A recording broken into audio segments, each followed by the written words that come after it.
One.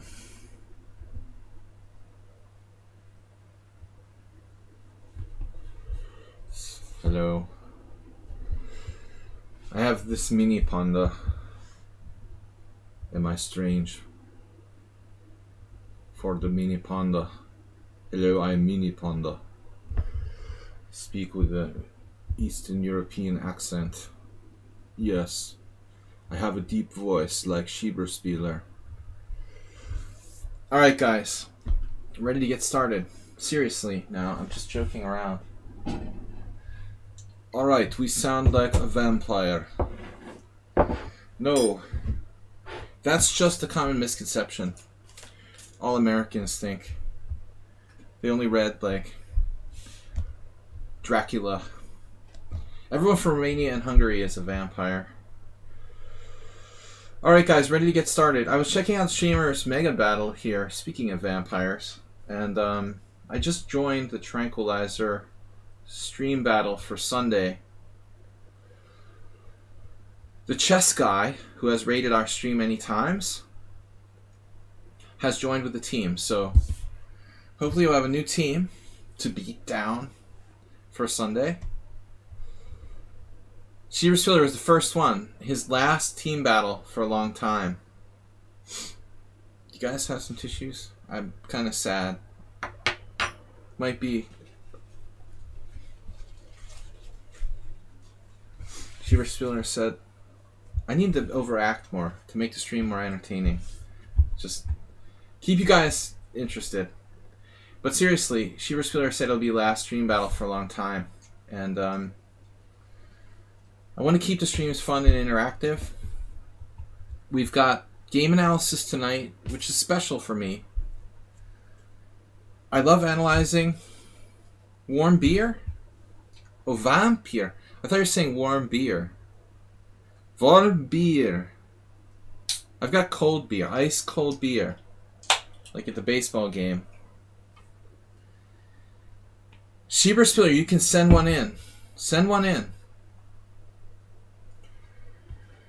Schieberspieler, do you have limited time? If you want to, we can go to your game first. It's okay for me either way. If you want to wait, there's a couple other people, but they don't care, so. Alright, throw it up there. Send me the game, and we'll do that first. Yeah, absolutely. That's what I wasn't sure about. Schieberspieler. The appetizer of the day. I like this better than playing you first. I don't mind, doing your game first. I hate playing you first. Asterbate with a donation for the overacting. Thank you. The stream doesn't work out, I can always break in at Hollywood. Thanks, guys. I'm taking game analysis. We're going to do Schieberspieler's game. Are you blocked? By the way, Schieberspieler going to host a streamed Swiss Blitz tomorrow at 2 p.m. You guys want to check this out? You might want to check this out. Schieberspieler's streamed Swiss Blitz tomorrow.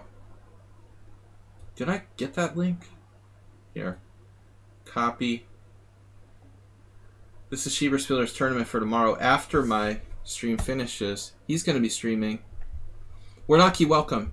Asprey, thanks for being the leader this week in donations. Schieberspieler, did you send me the game yet? Is that it? The study? Okay. I'm a little slow to figure things out. This is Schieberspieler's game. Oh no.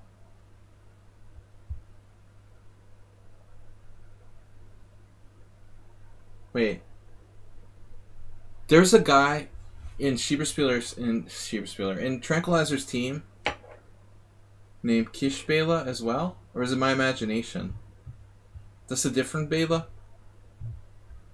Schieberspieler? I know who Kish Bela is. Yeah, okay. They have the same name. I'm just trying to remember if I'm crazy or not. Yeah, the guy, it's funny, I was telling on the stream, it's really strange. That Kish Bela, he lives in a town in Pennsylvania where my dad grew up. It's a small world. Moving from Transylvania to Pennsylvania, home of my dad, we switched places with National Master Kish Bela. I joked about that with Bertsesh David. Basically, like, America traded me for Bertsesh David for like 10 years. I don't know who they got the higher rated player, but Hungary got me, which is special. All right, so Kish Bela playing white. He's like a, you know, classical sort of classic tournament player, rated 2000. He probably peaked in the 2100s, I guess. I don't know. D4, knight f6. Roland is black. Actually, she was really... Is this a kid? Because it's like a common name. I thought there was a older guy. Is this the older guy? But there could be like 10 Kish Belas for all I know. I mean, it's a fairly common name. Yeah, okay. I know who the guy is then. So, he's always at the tournaments like watching and spectating. I never played him. I don't think... I mean, I could have played him in a rap tournament, but I don't remember. I don't know much about him. He's like, okay player. C4, E6, knight C3. Bela is not an old school name. Lugosi Bela. In America, they say Bela Lugosi. That's how you say it. The famous vampire actor, horror movie actor. How to mispronounce Hungarian name. Actually, Bauhaus, the band, which is a very famous, the like creator of the goth sort of genre, a favorite band of mine, they have a song called Bela Lugosi's Dead, but they pronounce his name wrong. You know, everybody did. I mean, that's how you pronounce the name. In America, he became Bela Lugosi, not Lugosi Bela. Bishop g5, bishop e7, e3, h6, bishop h4. Okay. So, Rolly, how do you beat average players with a solid opening? Let's find out. Castles. CD5. And so, I would think in a vacuum that you would want to keep everything on the board what you could if you're going to play for a win, theoretically. Is this some sort of inaccurate move order then? Okay, you don't want to play ED5 with the pawn on H6, maybe? How do you feel about it? I mean, you're playing your repertoire. You're not playing the player. You have your repertoire and you play it. And you play it as well as you can play it.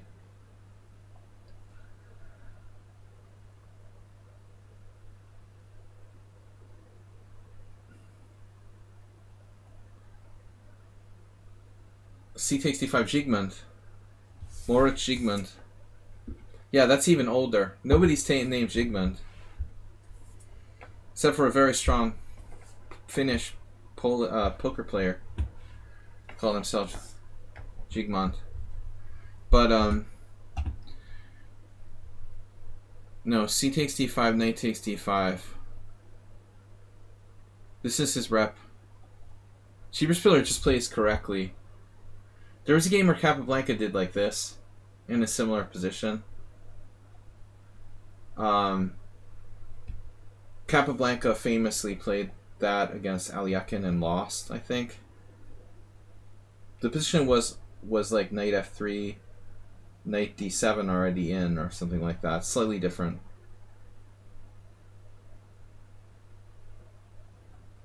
Queen e7, knight takes d5. Adriana Sar is raiding with a party of 3. Adriana Sar, thanks for the raid.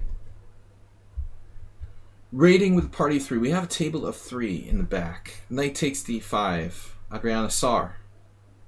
As in dinosaur. Saurus. Knight takes d5, e takes d5. Thank you for the raid. Not an exciting position where I think it would be very hard. I mean, it's correct, but still hard to beat anybody, let alone, you know, even a 2000 player. Bishop d3, and now, check it out. Black plays an unbelievable move here.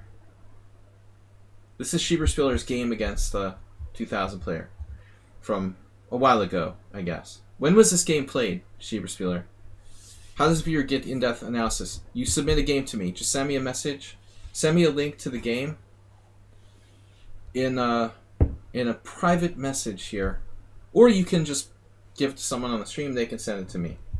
Make sure I get that game somehow. In one way or another. So, wow. C5. Okay, honestly, man, I wish I should turn off the Opening Explorer. So I'm not biased. You lost a game, so definitely want to see my opinion. Okay. Yeah, just send it to me. Adrianosaur is on the list. I just do 10 games, so you got to get it in time. But you're in time. So I would think here, Schieberspieler, like, if you were playing a strong player, you would opt for something solid. I don't know what the options are. Rook d8, c6, bishop e6, b6. I'm trying to be unbiased here by turning off the Opening Explorer. But Schieberspieler busts out with c5. This is a striking move. Allowing himself to be stuck, theoretically, stuck with an isolated pawn. But I mean, he's destroying the enemy's center. Or attempting to undermine the enemy's center. I can't emphasize enough the importance of this move from a sort of fundamental level, you know. A lot of people are afraid to take on isolated pawns. A5. A5 goes in the experimental category, the very experimental category. Not as principled as C5. We're sorry to disappoint you. Alright, if you're afraid of the isolated pawn, you might as well pick up another game. That's like a Tarash quote. Try playing marbles or something. Alright, takes. He doesn't have to take, by the way, but I have to say I'm a little concerned about c4. I mean, obviously you're also threatening pawn takes pawn. But let's say hypothetically he played like 92. What are we going to do? Are we going to just leave the tension? Are we going to play c4? Capablanca liked to play with this queenside majority and like push it up and just like make a passed pawn. That's more complicated than I'm making it sound, obviously. I'm just curious, you know, what... My question is what Schieberspieler would have done. Because not everybody's going to play like Kish-Bela and take this pawn. I mean, knight f3 is the most obvious move. But that kind of allows this like unpleasant pin with bishop f3. I'm not sure we really like that.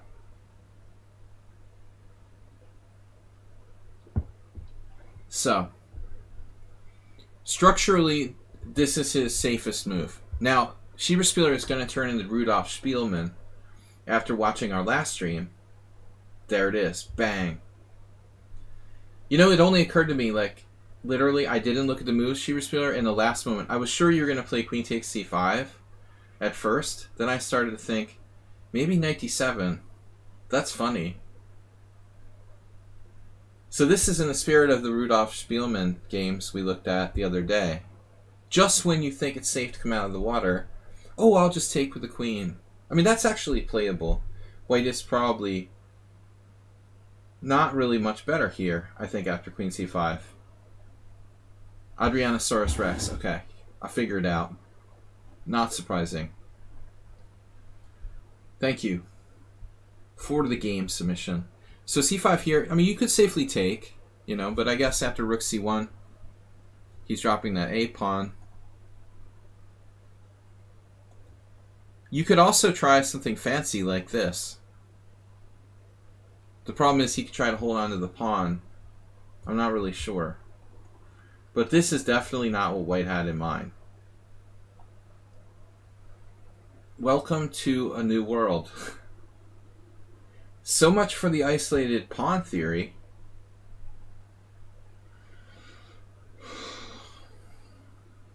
I like it a lot better now.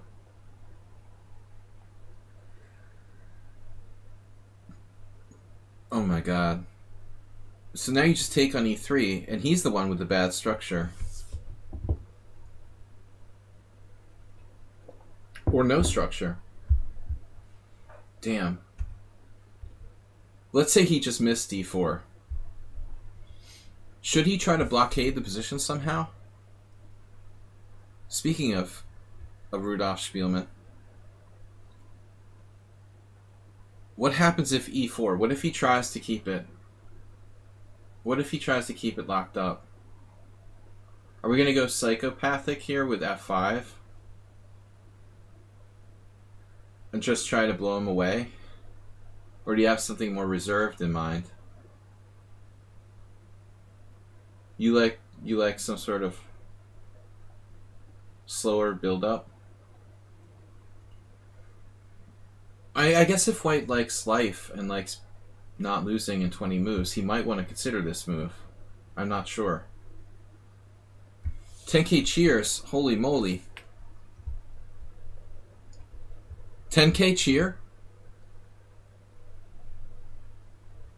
Did we get a 10k cheer? It's been a while since I had a 10k cheer. Sort of sad about that. Sad. Everybody's broke from the pandemic. We're not used to have more resources. The days of 10k cheers are sort of behind me. Knight f3, pawn takes pawn. Wow, the guy played rook c1.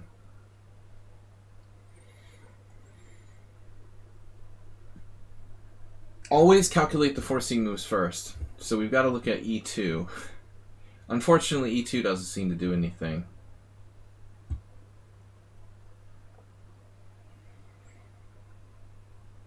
Oh no. So this is a really nice move. If this...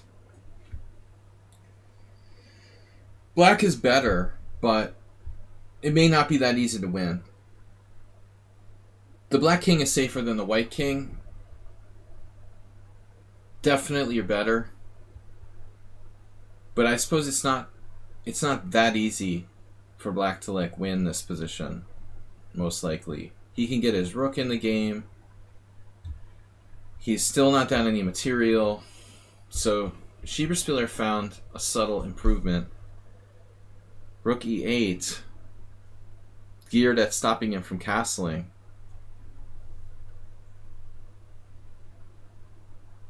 If castles e2, game over. Let's make sure that works, though. It does work, right? Yeah, there's nothing fancy here. There's nothing fancy here like queen takes d1. Alright. So, now white is stuck. He plays rook c2, guarding against the e2 threat. He's ready to castle. So what do we do now? He's about to get away. We can't keep him trapped in the center. If pawn takes pawn, I mean, you can play this. This is an interesting line. Pawn takes pawn, king takes pawn, check. But he's got king g3 even, or king f1, and threatening rook e2. I suppose you're better here. But there's a problem with rook e2. And there's no time for like bishop g4. He's going to hit you with that. So Schieberspieler tries to find something better. He plays knight c6. Alright, now I assume white can castle. He's got a castle. Is he losing tactically? Some sort of knight b4? How bad is it? Is it that bad? Castles, knight b4. Presumably this. And then rook d8, or what?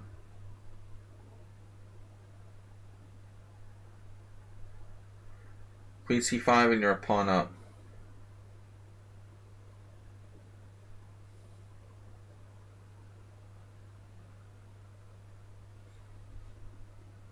Yeah, it looks that way.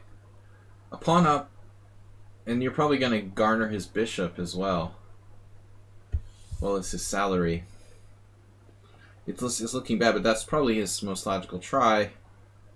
He plays this, which looks suspicious. The same piece twice effect. I don't like leaving my king in the center and get my king out of the center. I'll take a pawn down at this point. You know, he should definitely bail out. Castles, knight b4, rook e2, queen c5. Okay, okay. But, I mean, is it worse than a pawn down? Maybe it's worse than that. What does he do here? You're threatening knight takes, bishop f5. I think he's worse than a pawn down. The computer, I'm cheating and I want to check its analysis. It says like bishop b1. Black is 1.5 pawns better. It's like a pawn up. With a minuscule positional advantage. So you think he should have castled instead of playing rook there. Wait, what? He can't. Oh yeah, castle instead of rook c1. No, he can't because you have e2. He can't castle here because of e2. Oh, instead of rook c1. Sorry. Yeah. Just give him the pawn instead of rook c1. Just castles. Yeah. Right. Yeah, this is the best probably. Here he's a clear pawn down for no compensation. All right. Rook c2 here. Bishop e5. Now he's wasting more time. So I'm looking for killer moves. Bishop f5. Bishop g4. I mean, that's what really calls to me.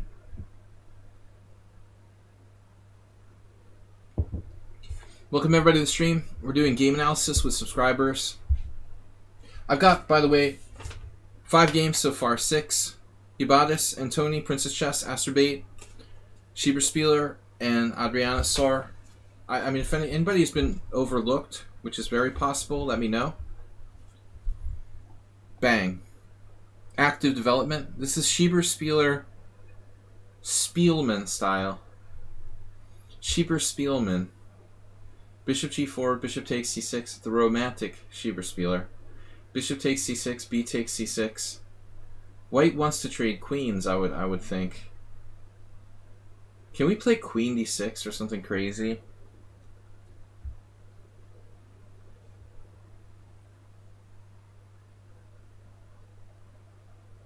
I mean, I don't know. I guess he should...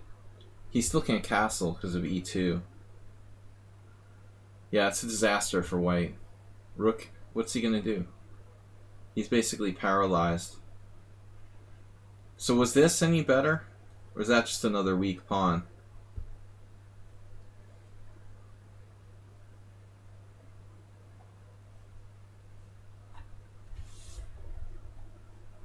I mean, he's probably losing in the endgame. Takes. Check. What endgame? This is not an endgame. He's done. No, this is over. The white king is fried here.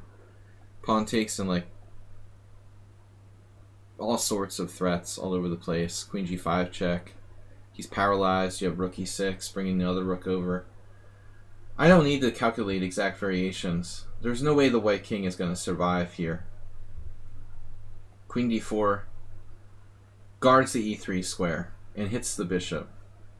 So I guess that's probably best. Bishop f3, pawn f3, rook d8. Hello. Hello. How are you today? Equal material, heavy piece endgame. Yeah, this is like brutal. Brutal. Devastation. You submitted a game. Alright, Warnaki. We got it. Yeah, you gotta give up here. I mean, a complete beginner is not going to resign, but he's a 2,000 player playing a master. 2,000 player against FIDE master strength opponent. We're done. Put a fork in him. But that's beautiful, Schieberspieler. Thanks. Sharing is caring. Can we just mate him now with like e2? No. Alright. I guess takes. We started attack with the heavy pieces. We open it up. We're better mobilized. All 3 pieces in the game. Open him up, check here. Now I was thinking rook d5, rook e5. You don't have queen g5 here, he has queen g4. So it's a rook lift of some sort. You played rook d4. Oh my god, is there some sort of this? Anything really crazy?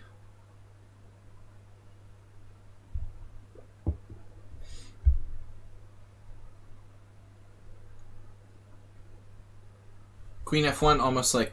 This almost like chokes him in. Now that's one less square for his king to run to. You know, that looks really bad. But I mean, F3 is not protected, so he can't put his king there anyway. Probably, I think it's just over, but you need a way to finish him off.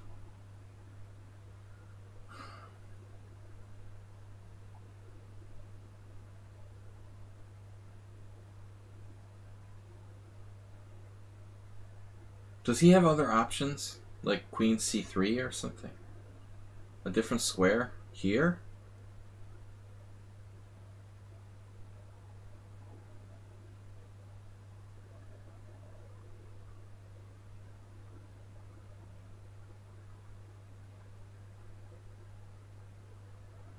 Oh, you just have Rook D3. Oof.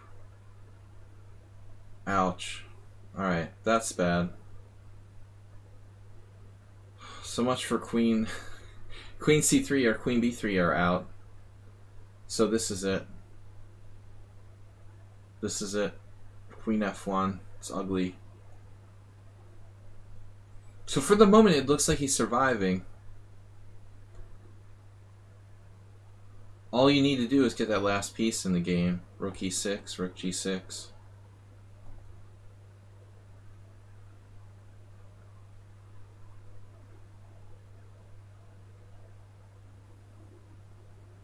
Very straightforward. I imagine Rook E6 is strong too. But this is more systematic. You're just going to play on the 7th and then trade his rook. And he's down a rook. He's down a rook. Yeah, Adriana Store, that's not good. If Queen C3, Rook D3, Queen C4, and Rook E4, or just takes on F3 is terrible. But this is the point. I mean, White's king is exposed and he's playing with the rook down. Check. Rook on the 7th. And resigns. Good game. Schieberspieler. Nice job finding a Spielman like Rudolf Spielman, that is. Dynamic chance against a solid player who would have been very happy to play for a draw. No, not today. Sorry. I guess pawn takes c5 wasn't a good move after all. So what does the engine say? Indeed, it's 92. Or he could have tried e4. Last chance. For sanity. For the sake of sanity. But I think it's better not to give up. Not to give up the strong point. Strong points are important. That keeps the opponent from key rushing you. Alright, Warnacki. Antoni. I've got games from Antoni. Alright, Ubatis was the first one. Earlier last week, he sent in a game. Schieberspieler, see you tomorrow for your tournament. I've got a stream tomorrow, guys, playing Blitz at 11 a.m. Schieberspieler is going to stream afterwards. I think he has a Blitz tournament of his own.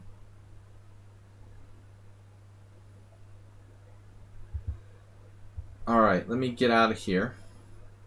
Back to Ubatis. Astrobay, thanks for the donation earlier. 1,000 bits. On my inbox, I want to look for Ubatis.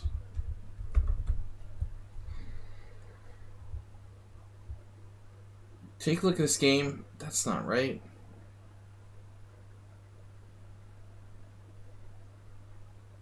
We had this last week.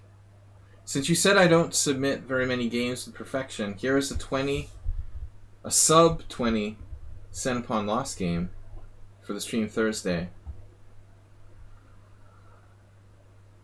So Ubatis is white against Pirtsu.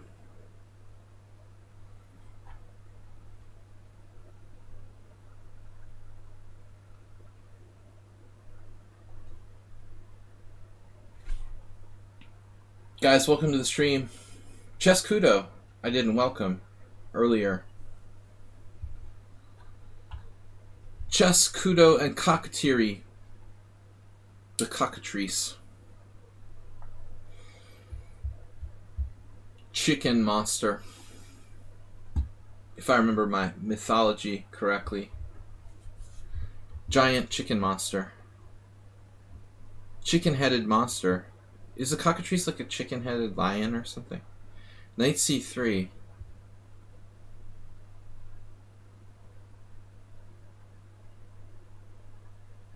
That's original. Let me get this graph off of here. Cross table. Okay. Knight c3, d5. The best move. This knight c3 is dominated by the pawn at d5. That's why the Jabava London isn't good, and that's why, you know, the Veresov isn't good, and that's why this isn't good. d5 just dominates the knight. The best try is probably this move. I think it's better than the Jabava Veresov attack or whatever. Objectively, I don't know. Maybe they're equally good or equally bad. It depends on how you look at it. Equally bad. e4. The number one move. Jabava is, well, he's got an opening that has his name on it. That's pretty cool. So, camel. Yeah, don't eat any camel. Camel steaks. That's probably pretty tough. It has to be really tenderized. Camel cheese. Do they have camel cheese? I'm going to get off the subject now. e4, c6. One of the problems with this opening is that black can transpose to everything, like the French defense, the Caro-Kann. And now we need a way to play ingeniously. g3.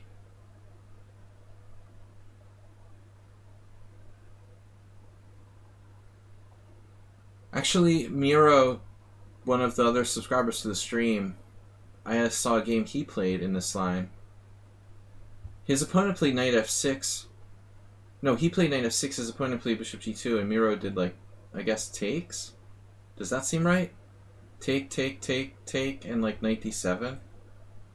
I'm probably lying, that's not exactly what happened, but it was something like this. This, this, this, this. I think bishop g4. Castles. I saw a game like this today. Very similar. Though I suspect it was slightly different move order. This idea of playing g3 against the Caro-Kann isn't that common, but it's one of the few sort of sidelines. Q-Ows. Q-Ows. Subscribe with Prime. Thank you. Guys, we're doing serious analysis of subscriber games. We're going to do up to 10 games today. This is game number 2. Mr. Yabatis playing white. So g3, okay. It's a way to play. Objectively, black's best move is supposed to be d4. But not everybody likes to play closed positions. You know, what can you say? Main line of the Dunst opening, or whatever you want to call it, is knight e2. And white has some problems with...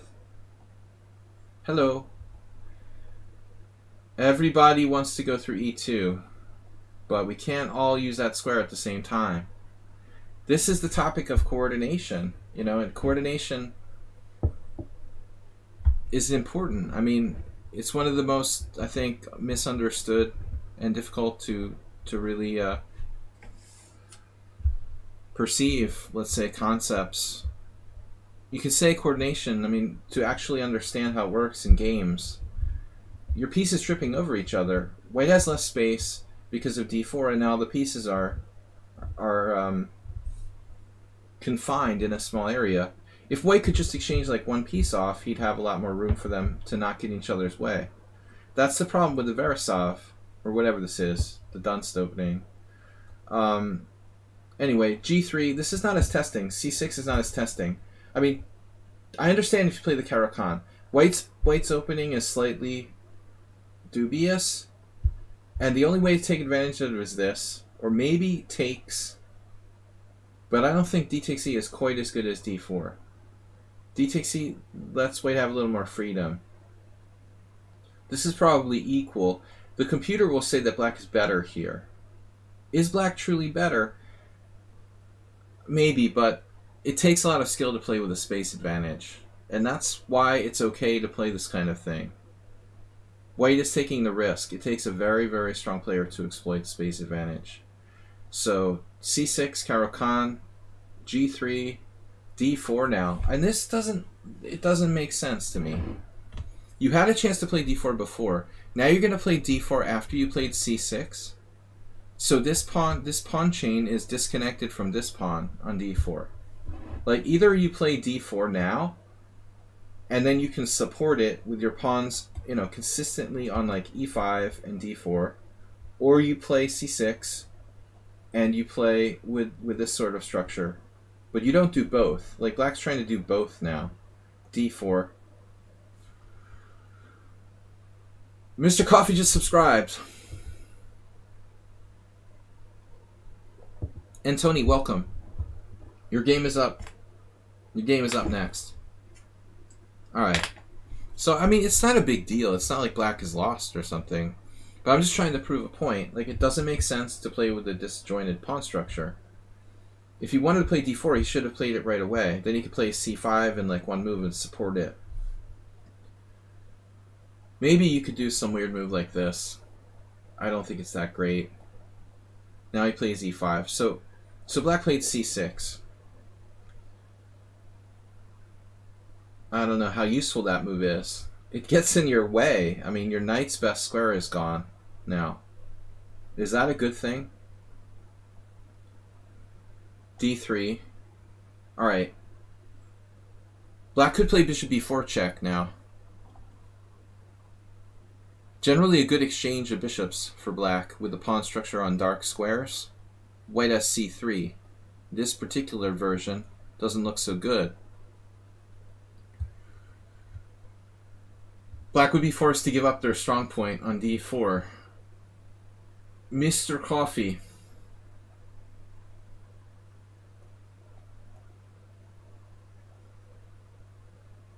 I mean, this is just like surrendering the center. So here, okay, bishop g2.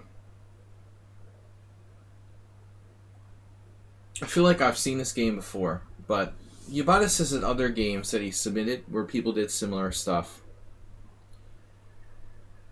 Every day is like Groundhog Day. How do you feel there, Mr. Coffee? Another blizzard?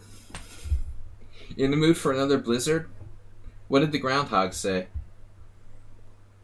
No snow here in Budapest. This is your good bishop, I think. Black. I'm trying to figure it out. He's got these pawns on f7 and c6, but primarily these are important. This is white's bad bishop. This is black's good bishop. Black does not want to trade this off. We've had this discussion before. This bishop is vital. It should probably be placed on e6, where it can hopefully support something like c5, c4, ideally. Or maybe it should just bide its time. Pawn tuck it, Phil. Pawn tuck it. That's a cool idea. If I ever have enough money to buy a house in Nantucket, I'll call the stream Pawn Tuck It.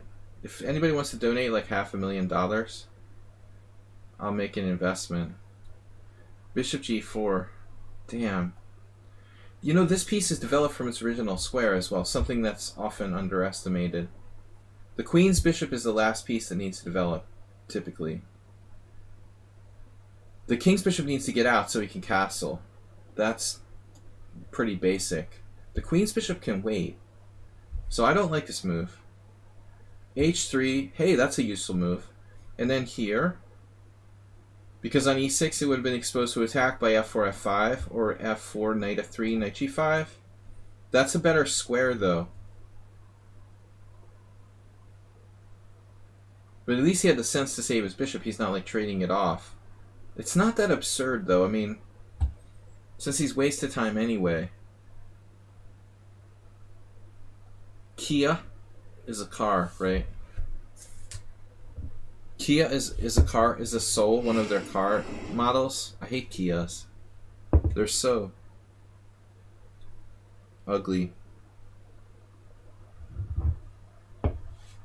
Alright. Bishop d7. Never buy a Kia. Till they start sponsoring my stream. f4. Oh my god, the center. What about your center, sir? How's your center doing? Good support of e5? Check. Good support of d4? Check. Hey, where's the center? Have you seen my center somewhere? Okay. So this is a key move. You may be afraid to move your kingside pawns. And Tony has a fear of playing f4. He's been diagnosed, and we're in treatment now. But this e5 pawn is gone. Now there's no outpost square for black on e5, and the pawn on d4 is weak. Now that's a spicy try. Knight h5. Sneaky attempt to play queen h4 check. So if you're feeling very adventurous, I don't think we can play knight d4. I mean, this is coming in here. Knight f3. You can get a vaccine for that, Antony. Probably more easily than a COVID vaccine. And now, I mean, obviously, like, c5 is the most logical move here. Not a bad move, actually.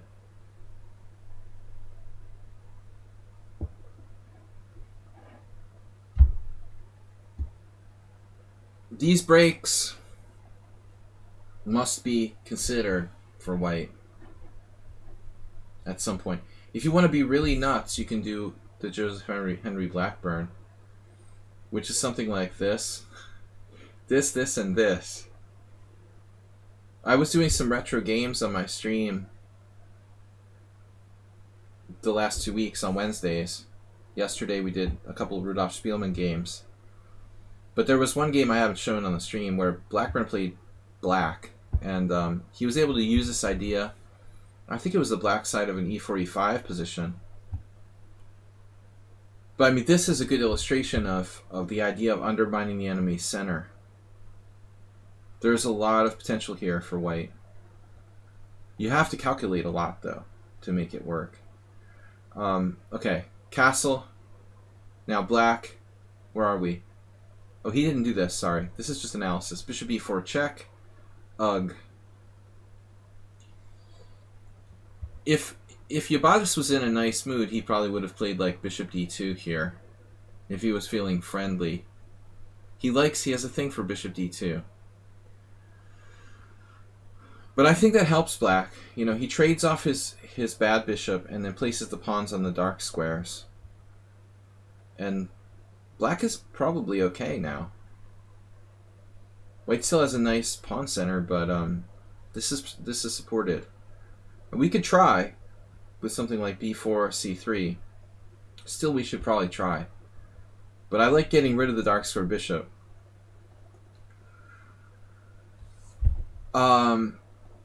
All right, so c5. This is game now. I'm in an analysis variation. So, bishop takes. No. Oops. What do you call this? Like the two-plated, double-plated, 2 plates. It's a step terrain. Oh, it's beautiful. Beautiful pawn structure. Look at that. Step 1 and step 2. It's a step 2. The center. My God. How's your center? Platforming. You know, like an absolute beginner with no concept of pawn structure would think, okay, well, the position is equal. It's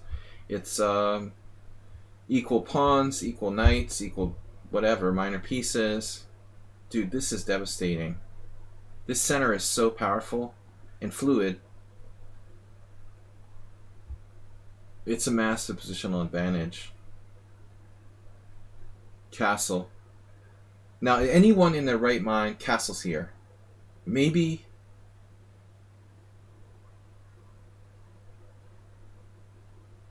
Maybe, I don't know, c5 or something to attempt to control the center with the idea of knight c6. By the way, do you like this center? I like the center. This is a new, taking hypermodernism to a new level for black. That's a center. I'm not sure if d4 is the best one. I'm just saying, you know, at least c5 attempts to solve the problem of his bad knight and control the center. You got a 34 in Puzzle Storm. You're almost up to me. I'm extremely mouse. How do you say it, like in a PC way? I'm not skilled with a mouse. If I had mouse skill, I would probably be like 70 in Puzzle Storm. And the other thing that bothers me about it is when the freaking thing starts like blinking and stuff. Can you disable that? I don't want to have it like blinking in red colors and stuff. Mouse challenged, yeah. Is there a way to disable the puzzle NATO to stop that ridiculous like flashing and when your time gets low? I don't care if my time is low. I'm going to do them as fast as I can. I don't need it to like flash and blink and stuff like that. That's annoying. It's totally distracting. I guess it's part of the fun, but I would definitely perform better if it wasn't for that. If I could disable the annoying flashing and the time running down. That drives me nuts. Like seriously, if you play Bullet or Blitz, you can set the clock to show like tenths of a second or whatever. I don't want to know how many tenths of a second I have. Like in a Bullet game, I want to know. Do you care how many tenths of a second you have in Puzzle NATO? That's ridiculous.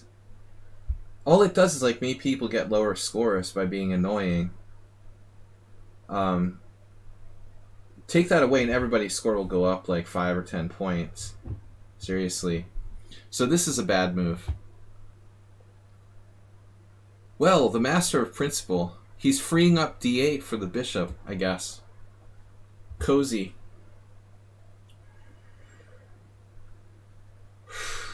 Alright, are you going to castle at some point, dude?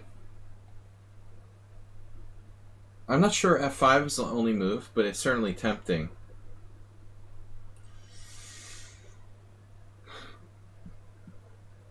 I'm surprised he doesn't play like g6 or something now. He's got this in his face, and alright. At least that makes sense.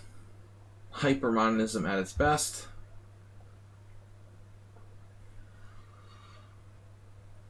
Oof. This is committal, but it's probably good. You just discovered a feature you can search to see which of your games are in puzzles. If I wasn't so mouse challenged, I would probably get decent scores. I don't think I've even gotten to 50. But the flashing and the mouse skill keeps me at a sub I am level.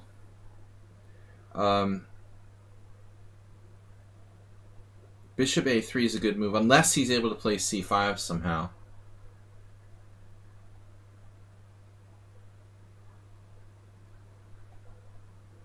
I was thinking that right away, actually, d4. But it does keep his king trapped in the center. You can't argue with bishop a3. And this is like super slow. I don't think we can... Oh, oops! To see, that's why I'm so poor at puzzle NATO. Because I do stuff like randomly clicking. I have my bad mouse today, though. I have 2 mice. One is better than the other.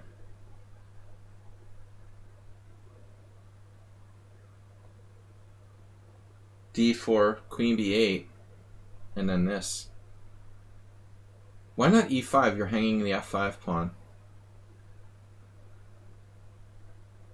Queen b3. Hello. This is principles versus no principles. And then b7 is just hanging, so you're getting smacked with bishop takes d6 and queen b7, right? Loop. And now for my final trick. If knight c7, e5 resigns. See, this is what happens when Yabatis tries to be very correct. Clean. And how does that work exactly? Yeah, nice job. So it's over. There was nothing black could do. Just a strategical massacre. So if you think this was because black was like tactically clueless, it wasn't. You know, the truth is that white like crushed him positionally. And he violated so many principles that he didn't know where he was anymore. Good job, Yabata. 16 CPL with 1 inaccuracy. Shockingly, your opponent had no blunders. That's unbelievable. Alright. Kakatiri sent in a game. Alright, I don't do the puzzle. I'm embarrassed. I'm too slow and I hate the flashing stuff. That's a little weird that rook b8 ain't a blunder. I agree. Okay, sometimes it seems like the analysis engine does some weird stuff.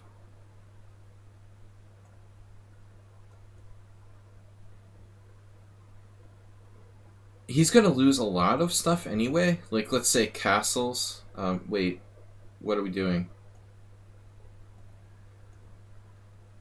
Queen a3. On queen a3, for example, we're taking... Okay, I guess queen e7 is the best move. Let's say queen e7. We're taking this, then he's castling. So theoretically, we're losing a knight instead of a rook there, at least temporarily. Yeah, it does seem weird that rook b8 ain't a blunder. I agree.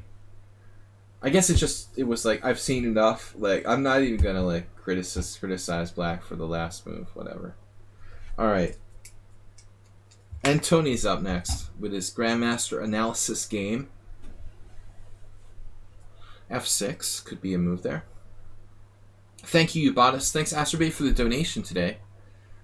I wanted to thank Chess Murph for the donation of $1575 the other day. The first chess tournament, apparently, in history was in 1575. Interesting factoid I did not know. Alright. Hopefully not the last one we've seen yet. One day I want to play tournaments again when this pandemic's over.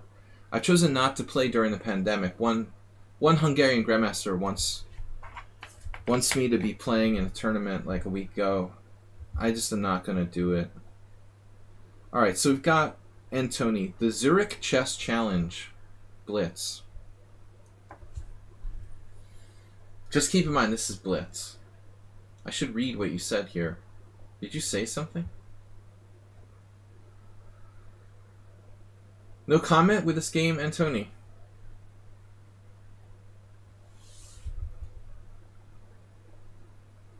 Ah, Gelfand Nakamura. Alright. We were looking at games in the Queen's Gambit accepted.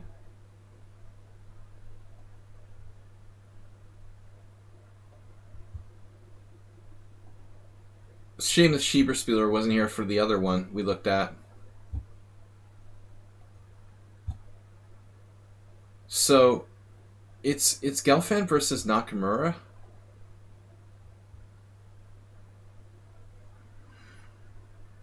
But this is from 2014 when I was playing a lot of poker. I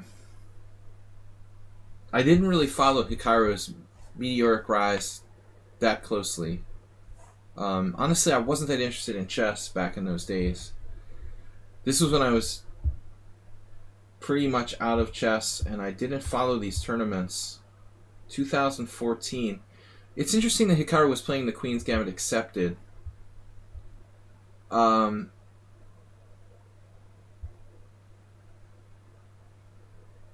Probably he's played a lot of stuff, but not a standard opening for him. Maybe it was something he played for a while back then. Mostly he liked to play the King's Indian. Kind of a credit to also lately the Queen's Gambit. Credit to Gelfand, of course. He didn't want to play the black side of King's Indian. C4, D takes C4, E4. A credit to Gelfand's prep. in the fianchetto King's Indian, I guess, he would probably have played e4, the most aggressive move. Knight f6, Alekhine style. So the classical variation is this. Black can also play like a Chigorin with knight c6 or knight f6. So you take your pick. There's even c5. I'm not a Queen's Gambit Accepted expert. I'm not an expert in openings, period. I did toy around with playing the Queen's Gambit Accepted a little, but I never really got the hang of it or had good results. But e4, knight f6 I've never played for either side in an over-the-board game. e5, knight d5, bishop c4. So this is a lot like the Caro-Kann. You know who played this for black though and played it well is Anand. I think Anand is the biggest guy for properly playing the Queen's Gambit Accepted with black, probably. Yeah, I'm not going to play knight a6. I don't think so. Not interesting. Seriously? d4, d5, c4, knight a6. Interesting. I have to look at it. We could play it on move 1 though. I probably could do that. I honestly, you know, I showed you guys, of course, my invented opening, the 3 a.m. defense, where I play e4, knight h6. The idea being to get the knight to f5, so I'll even sacrifice a pawn. This is the 3 a.m. defense, where you play d5. It's kind of like a hybrid of knight h6 and the Scandinavian. My idea being that I can take and play my knight to a permanent outpost on f5. But I admit, Warnaki, that I've thought about trying to do this on the other side, but I decided that it wasn't as safe. If you try to do it on the other side, the problem is, like, knight a6, d4, e5, you have to do e5 to carve out the c5 square for your knight. But it's like this pawn here, knight c5, it is kind of like a messed up England gambit. Like, you probably could try this for fun. You know, if you get your knight here, if you can pick off the pawn on e5 or something. Anyway, that's just a little divergence from our game at hand. c4, d takes c4, e4, knight f6, e5, knight d5, bishop takes c4, knight b6. Now, alls I know is there's two moves in this position, and I don't know which one is regarded as better. Bishop d3 or bishop b3? Looking at the statistics here on lichess, paints a fairly clear picture. It looks like bishop b3 is like safer. For some reason, there's a lot more draws, and the results are more balanced after this. But bishop d3 seems to be like more decisive games, and a higher winning percentage for white at 41. I've never played this line for either side though. As I said, when I was black, I always played e5 in this line. This is the only line I ever seriously looked at for black. So I don't think I ever got a tournament game in that line though. In the few times that I played the Queen's Gambit Accepted, almost, it's odd, a handful of games the one played e4 against me. Takes e4, knight f6, this variation. So now bishop d3. That seems to be sharpest.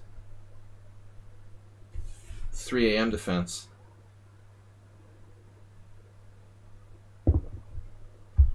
Alright, so knight c6. Yeah, I want to just say one other thing. In the lines with like knight b6, bishop b3, I remember that like one of the key ideas is for black to play bishop e6. Anand has played that a lot. Not immediately, but on like the next move. After this, and then I guess I lied to you guys. I thought bishop e6 was a move. Not in this position. That's weird.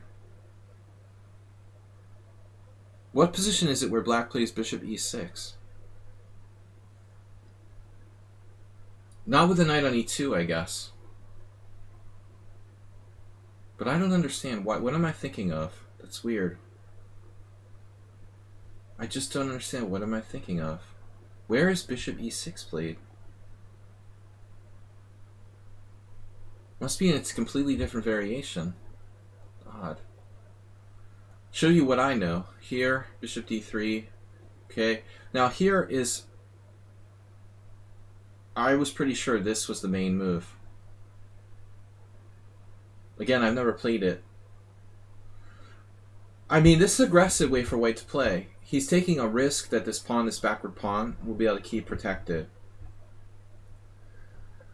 The entire position is based on like space advantage versus this backward pawn. Which is more important? And I think the backward pawn can be defended. White can try to use, for example, this square. If I could use the e4 square for my pieces as an outpost, potentially. But another type of space advantage position that I don't think a weaker player would do well with white. It's actually harder to play with a space advantage in many positions like this. Easier for white to make a mistake, let's say. Alright, we've got bishop e4 coming up next. Bishop e3. This bishop is obviously poorly placed as a defensive piece. There's bishop e6. That's not the position I was thinking of. There's another line where white has a bishop on the diagonal and there's an exchange on e6. And black takes with the f pawn. And sacrifices structure for control of d5. Not this line, though. Okay, now, looking at the theory, this game is pretty old now. Wow, the only game where black played g6. That's shocking. So, Hikaru, who's not really that prominent in the accepted Queen's Gambit, plays a novelty here with g6.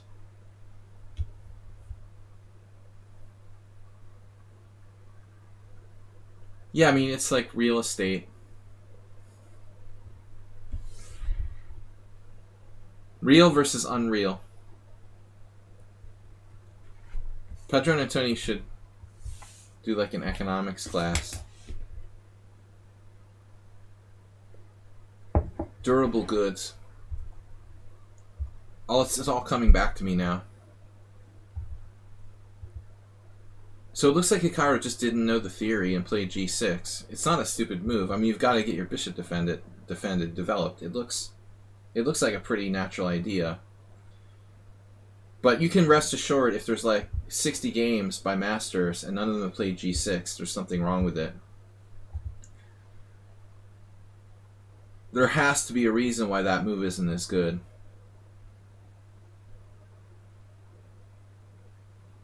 It's easily the most natural way for black to develop. I guess the problem is that he can't get enough control of d5 or something. This sort of prepares to play rook d8, so you have extra control. Karpov, Ivanchuk. Karpov played twice. It is interesting that Karpov played this line for white. I would consider it like a pretty aggressive variation for Karpov. g6, knight e2, and now knight b4. So you have the square, right? But I always talk about it this way. You can only put one piece on that square. And that's, again, it's coming back to coordination, you know? And that's why oftentimes the whole concept of blockading becomes kind of overvalued. It's nice when you blockade an isolated pawn or whatever, but you can't attack the pawn itself if it's blockaded. Plus, all these pieces are going to get in each other's way. I call it a one square position, is what this is. You have one square and you have it with like 4 pieces and a pawn. But white has a lot of other stuff going on, you know, so at the end of the day, the space advantage overrules that like one square that you own so much. Gelfand has a lot of options and plans. Hikaru Nakamura has one square here on d5. He can only put one of his pieces on that square at a given time. And there it is. So enjoy your one square while we use the whole board. Castle. Now there's a transposition to another game. Bishop g7. Please take my bishop on e3, by the way. And now knight f4. It's funny that this other player played queen c1. I don't mind this move. And I like the plan of bishop h6.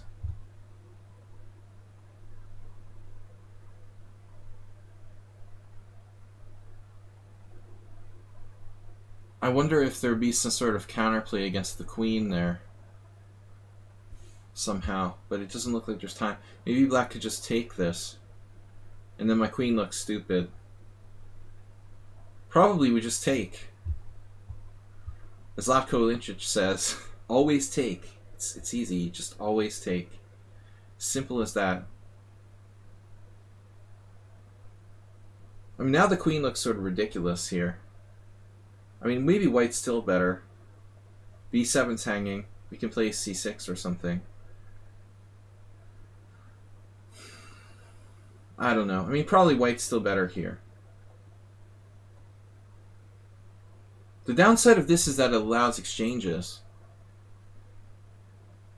Also, I don't think optimal. If you're going to play queen move, she didn't want to play this because of knight c4, right? We're sidestepping knight c4. What is the best move for white here? I don't think the knight f4 is obvious move.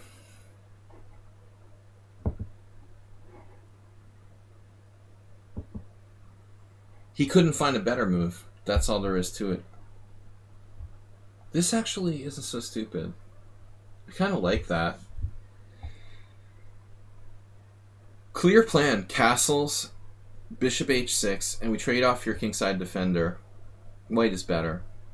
Let's see what the oracle says. I think it's a half pawn. It's like putting it on the scale. I called it a half pawn. It's close. It went to more than a half pawn. 0.6 after bishop h6. So I have to vote for. I thought it was a female name, but it was Artem. Artem. Yeah, I like this. I think Artem's idea is better. But should black take on e3? Maybe Stanislav should have considered just simply grabbing. Grab and go. I think if we're given a choice between white trading off her bishop or taking the bishop and keeping that bishop on g7, I'm going to go with this. What happens?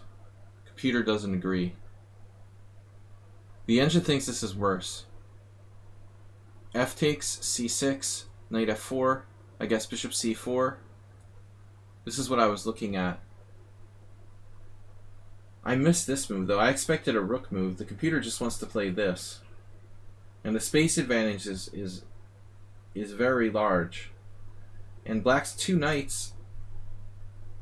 Bishop d3 is not a bad move because we can trade off your bishop pair with that move. Better to play with two knights against bishop and knight.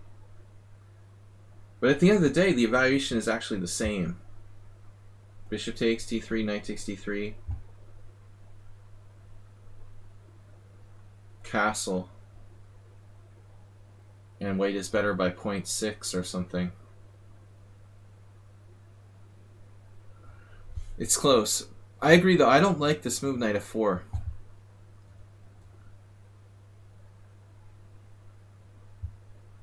No, it doesn't seem right to me. Maybe a5, Warnacki. I like a5. Takes. This exchange favors black. When you have a spatial advantage, you don't want to trade pieces. That's why knight f4 doesn't make sense. Plus, I just got done talking about the fact that black had 4 pieces that wanted to use d5. What does Gelfand do? He immediately trades one of them off. Now there's less there's less confusion in the position for black. Less pieces is a good thing for black when he has less space. This is definitely a mistake. It was a blitz game, though. You know, we can't judge this like it was a tournament game. He made a mistake. He still has a slightly better position. Bishop e3, castles, and then f4, roller. So black should nail down d5. But he's concerned about this push. So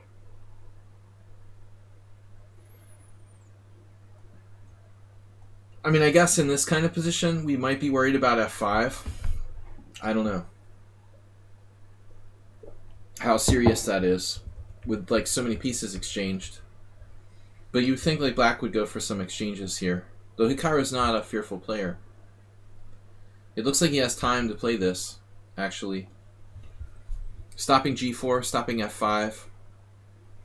Man, maybe white has some way to sack a pawn. I mean, that would be devastating if he has some kind of f5 pawn sack to open lines against the black king. But I just don't see how that's working. Almost.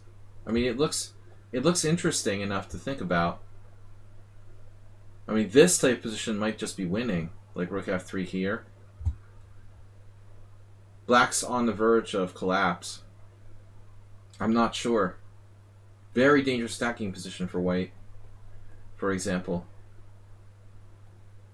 But there's a lot to calculate. So, it's just a blitz game at the end of the day. It almost feels like that was a mistake. Like, I don't know. It almost feels like queen e2 was a blunder. More exchanges, good for black. And then Hikaru played f6. Which is like, whoa, wait a minute.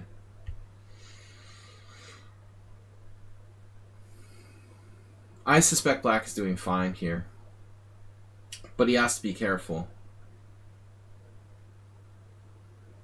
Maybe white's space advantage is still enough to keep the balance.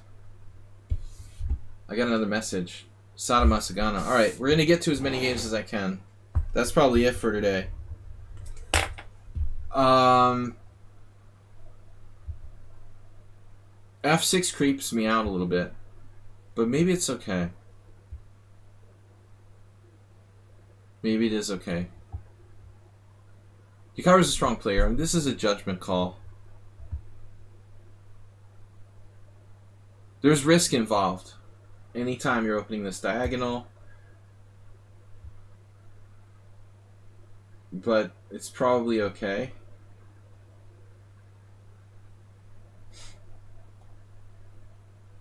Yeah. I would say like white's opening was a semi-fail. He didn't really get anything, but this is a nice move, knight e4. Not forced, but aggressive. He's trying to play knight c5, keep pieces on the board, and that weakened the c6 pawn. Hikaru's taking the risk of playing f6. Now his c6 is weak against a very strong positional player. Check this out. This is nuts. Gelfand played bishop c1. I'm sorry, but like obviously bishop d2, slightly more obvious move. Oh man. Kakatiri, what? Ben Feingold is ill? That's a very bad piece of news. Dude, are you serious? You scared me, man. I thought you were serious. Don't say stuff like that.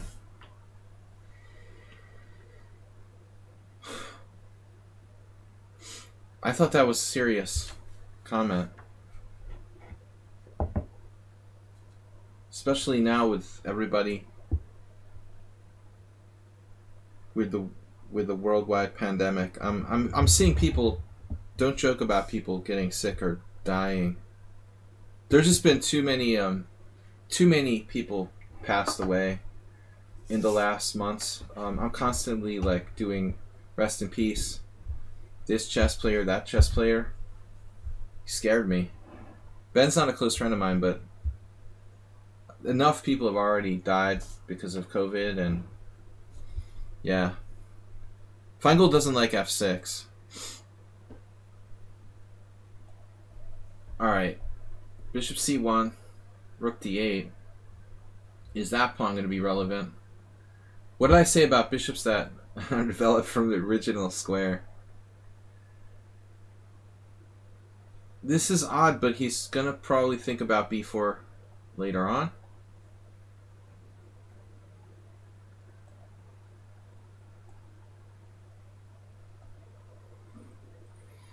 Huge moment. Hikaru trades on e5.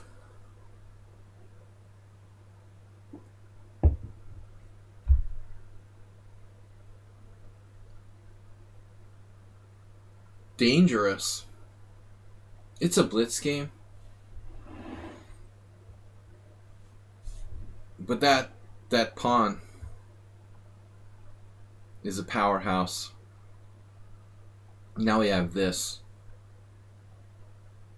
So now we have options to take or play knight e4, and white is better. At the end of the day, it's interesting. Like, this bad bishop isn't that important as a space. Technically, Hikaru has a good bishop, white has a bad bishop. The space outweighs it. Now white is better. So Hikaru messed up at this point. He actually has an interesting position. I'm not sure how it should be played, though. It's probably equal. Let's look. Yeah. I'm good at evaluations. It's just around equal. That's the truth. Space versus good bishop, bad bishop, strong outpost on d5. This looks like a huge blunder. Maybe some sort of hallucination. Maybe he just miscounted how many times he's attacking f4. But this doesn't look right. Now the pressure here and the possibility of knight e4 or takes. White is better. For the first time, I think, very clearly. g3 is like an ultra safe move. I don't know if that's even right. This is interesting. He could take with impunity. Although black has a protected passed pawn here. Yeah, we probably don't want to do that right away. Interesting moves. I mean, bishop e3 even, as strange as that looks. Maybe black could sack a queen there. I don't think so. Knight e4 is the most aggressive. But Gelfand plays safe. And now c5. I don't see black having a plan here so much. This pawn is extremely strong on e5. Now knight e4.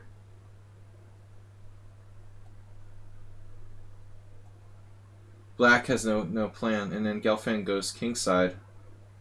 If you showed me this game, I would have said it was a King's Indian fianchetto.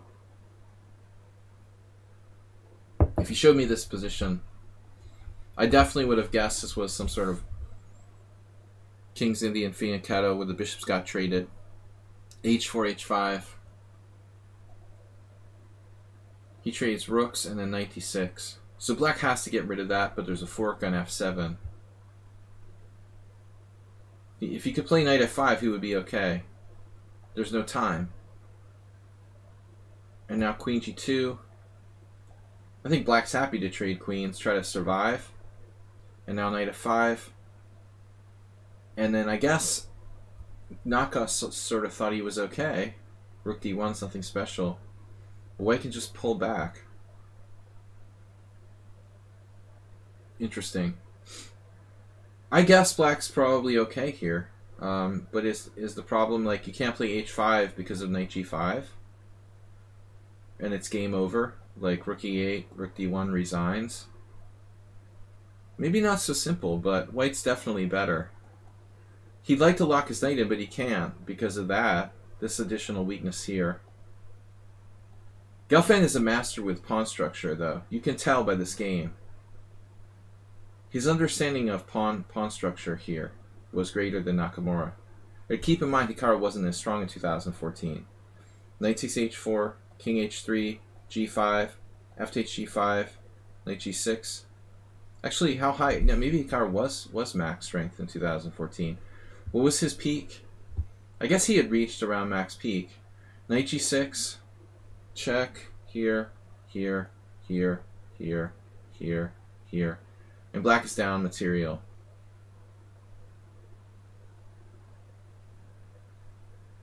Black is going to lose a pawn.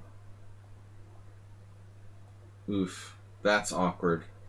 Oh my god.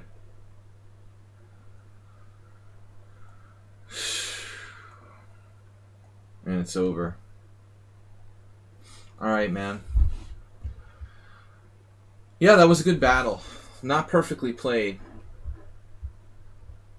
But I think you see Gelfand's understanding of pawn structure greatest in that game. Hikaru should have been more patient here. But as I said, it's a problem. After knight e4, you can't play h5 because of this. So what are you going to do about g4? g4 is coming. Hikaru allows it, thinking that h4 is covered, but bang, he does it anyway. Very well calculated. Maybe Black can just grim and bear it and play knight d4. How bad is it here? Knight e7 was okay, apparently. He's still okay. This was a losing blunder. Even now it looks like he had counterplay. Good battle, though, to go over. Okay, I gotta go on. Princess Chess is next. Guys, please support the stream if you can by subscribing. And I try to give back by analyzing subscriber games here. We're going to be back tomorrow with Blitz at 11 a.m. CET. Schieberspieler, also our friend, is going to host a tournament on his stream at 2 p.m. after my stream ends. Tomorrow on Friday. Alright, next game from Princess Chess.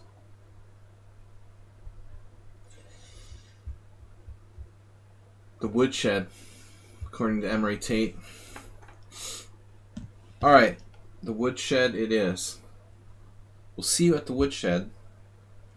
Princess Chess. It must be a Midwestern expression. I've seen it other places, but no one I knew growing up talked about going to the Woodshed. Princess Chess. Alright. This is a sad game from Club Arena. It was the last game of the night, so I was tired, had thinking cap on all night, and I'm sure I violated many principles. Powerful question.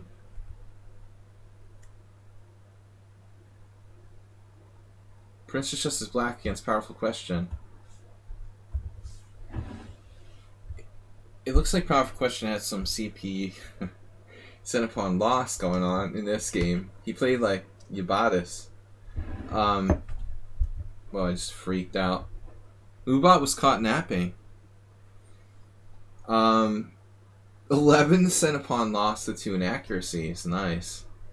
Princess Chess is Black. D4, knight f6, knight f3, c5. Okay, Princess Chess, first of all, I know the Benko players like to do this. It's risky. This is not the Benko. D5, B5. Let's put it this way. You know, on a scale of like 1 to 10, the Benko is fairly risky, like 7 out of 10 maybe. But this is like an 8. You know, you're going up higher in the scale. I'm not liking this. Bishop g5, 48% wins for white. Hello. That's not good. You know, it's not good if you play a variation where white has like a 48% winning chance. Okay?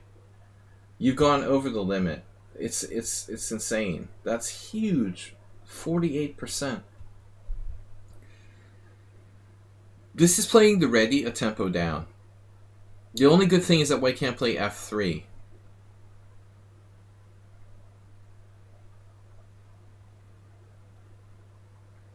So, I would recommend you try out a different move order, but you can't, right? I mean, yeah, sure, why not? Play e6. Play e6. Do something else. Play b6. I don't know, but I don't like this. It's just too crappy for black, this whole line. Alright, anyway, it's played. People play it. You could play the Polish. I mean, Polish is about the same. That's hilarious. So let's check. Let's compare.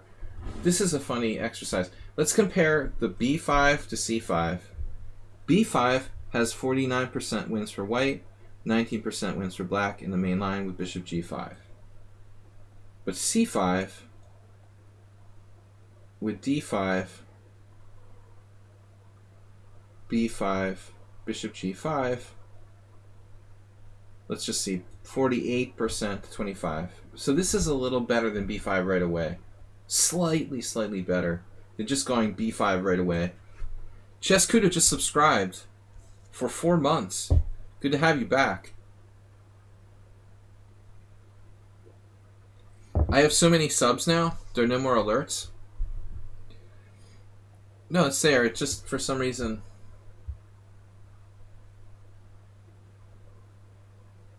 I'm just getting into the analysis. We totally have an alert. I get really distracted from subs and other stuff because I try to pack these games in. It's hard for me to get to all 10 games. The entire system is napping, is that right? Maybe Mubot's not working. Only 20 plus sub gift bombs get alerted. Shouldn't be like that. We'll have to look into it. Bishop g5, that's another variation. So c5, d5 here. Princess Chess you're doing what Asterbait did. You're playing the modern defense now. Or like some kind of Schmid-Benoni. You try to play the Benko and you play the Schmid-Benoni. That's called a fail. It's playable. I also played this, but I lost against Hebden. I didn't play this move order though. I mean, I think I had one game with like g6, knight c3, bishop g7, e4. I've played this a couple of times out of the modern move order, but it has not gone well for me. It's just not a great opening for black. It's not the Benoni. White didn't play c4. You can't play the Benoni or the Benko till white plays c4. That's it. You'll learn your lesson. And now white doesn't play knight c3. That's a powerful question, why you didn't play knight c3 here. He doesn't know to play knight c3. This is the entire point. But c4, it just lets black transpose back into the Benko. That's kind of dumb.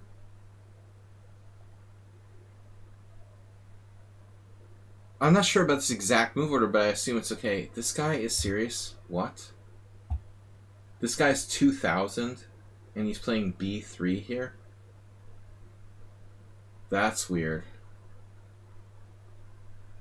I'm already suspicious.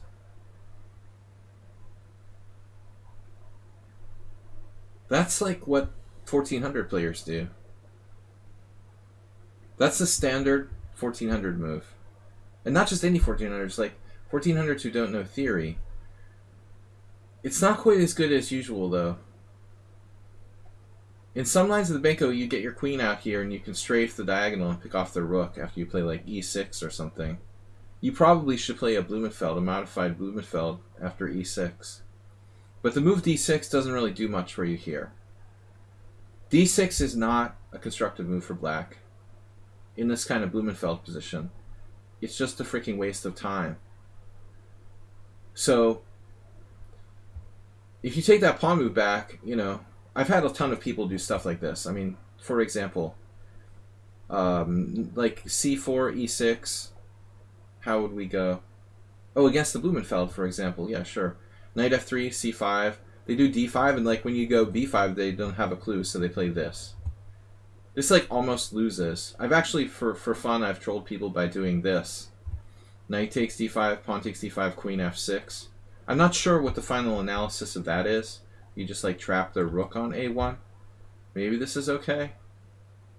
It's equal according to the engine. But you can't get that here, I guess. C5, d5, d6 here. b5, b3. I mean, you need another move. You know, you need to get in e6. So I think it's a logical move now. But the problem is he has time to counter this diagonal, I guess, for one thing. Another idea you have is maybe you can try something funky like knight e4, but I'm suspicious. It's like playing the It looks like you're playing the vulture. Stefan Bucher. So, g6 is okay. It's okay. I'm curious about e6. I don't want to make that exchange. I don't want to make the exchange on c4. Sorry. e6 right away.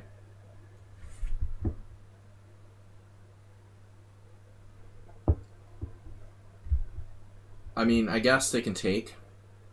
Normally that wouldn't be a great move. Take and take a pawn.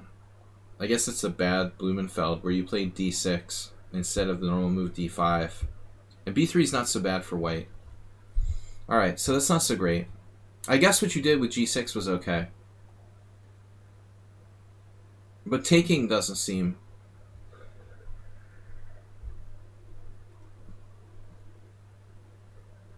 necessary. You want to play the Benko. Why are you taking? Why don't you let him take again? I guess, what is the downside of taking, though? Is there really a problem? The pawn is weak on c4. The structure is okay for black. I guess if there's a problem, this is the problem.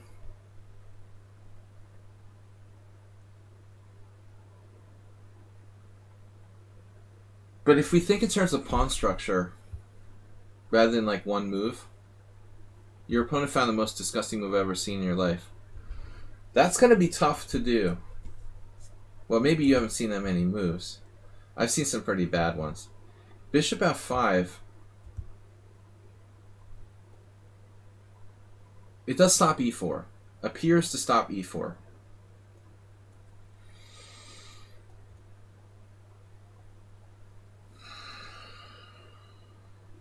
Warnacki influence.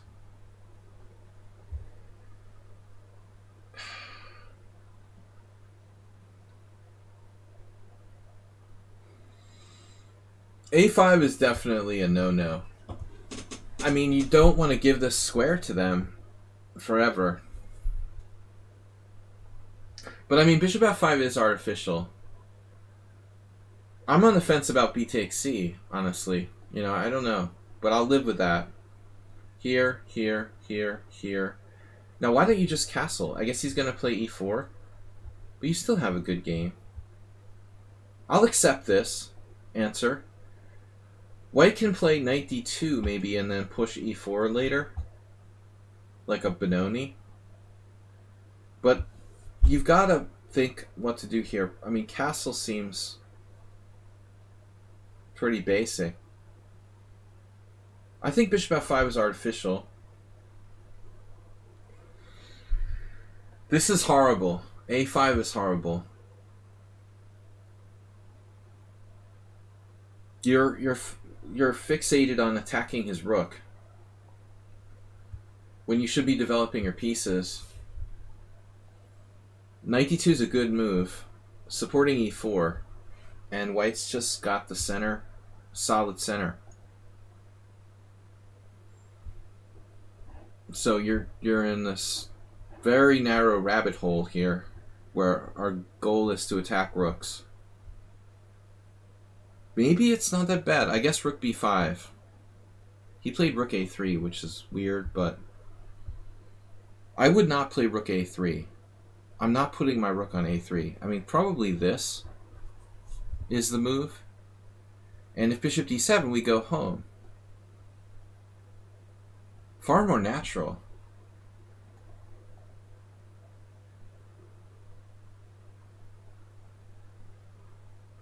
This is weird to put your rook on a3. I mean, dude, that's a problem. But materialist, he's just going to take that pawn and there's nothing you can do about it? Seriously? But, I mean, this is a big question. Should white take the pawn? I mean, you might not get another chance to take it, because black could play like queen a5 or something. Is there something wrong with knight takes a4? I don't get it. I mean, Okay, he's careful. He likes his rook on a3. e4. And now you just, like, completely played the acerbate, like, knight g4. You guys should get together. I mean, seriously. You just, like, randomly play knight g4 whenever. We want everything to be harmonious. You know, the whole position has to be harmonious. Castle, and everybody's together. We're all happy family here. You know, this knight can come back with the friends over here. You want the whole position to be coordinated. Knight g4 looks like it's off in another land over there without the other pieces to back it up. Hey, you go out over there. But I also thought maybe holding the pawn isn't a bad idea. I'm not a big fan of queen a5, but if it's going to mean that we can keep this pawn, I'll think about it. I guess he can build up bishop d3, bishop c2. Maybe by then we'll figure something out. I don't know. We'll let you know. But this is definitely not normal. Knight g4. And then, well, you realized the error of your ways, so you played h5. One bad move leads to another bad move, because if f4 you lose a piece. That happened to me once. Yeah, h5 is the lesser of the evils here. I'd like to say it's a bad move. Inaccuracy. The computer says knight f6 is best. You might as well do this. Knight f6 maybe is best. It does look scary, though. You're going to get rolled by these pawns. I can't blame you for playing h5. I think it might be better from a practical standpoint. But, I mean, if you're going to do that, I would assume you play knight h6. Seriously. He can play g4. Oh. Would white do g4? Only if he's a computer.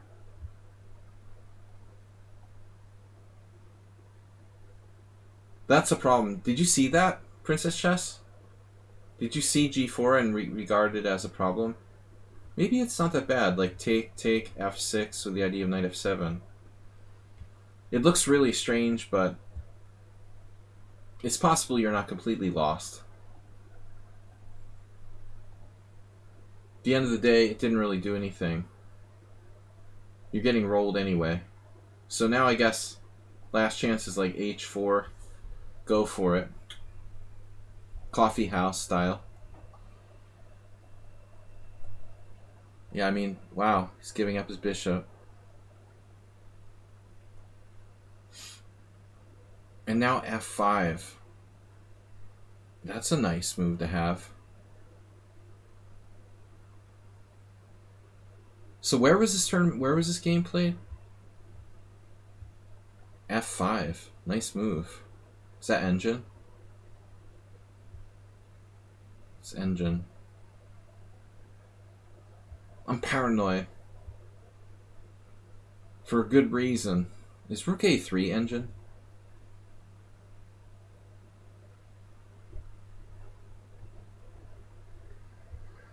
That's a little disturbing.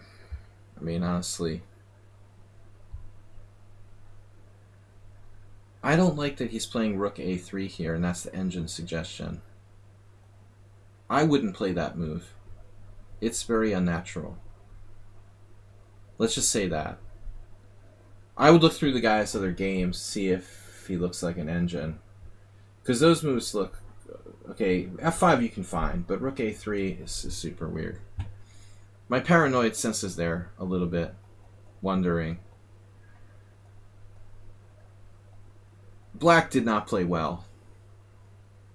Is bishop takes h5 engine? Probably it is. Normally I wouldn't want to make that move, but you're threatening knight g3. It would be awkward for white to deal with knight g3. Unless he has f5 immediately. Probably not. No. Yeah, I don't know. I would be a little paranoid about this opponent, honestly. Very low CPL. He's playing on natural moves like rook a3. I don't know. On the paranoid scale, it's like an 8 out of 10.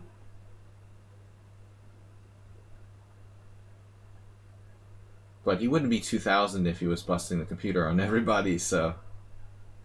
Check. King h1, queen a5. Here.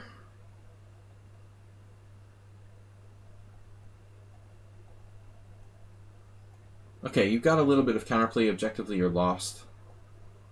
What to do? Your pieces. See, this is a problem. Instead of focusing on whether or not the computer was, playing white, we should be trying to help Princess Chess understand what they did wrong. This is basically important. Any kind of Benoni, you don't want this to happen. Your knight gets frozen on b8 and can't develop.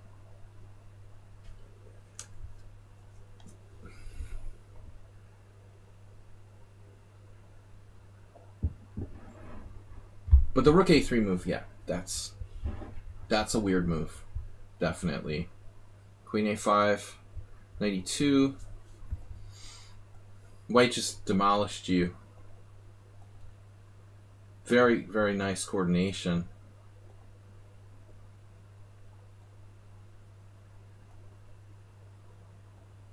There's something mechanical about White's play. I definitely wouldn't want to play him in my stream. There's very mechanical play for White.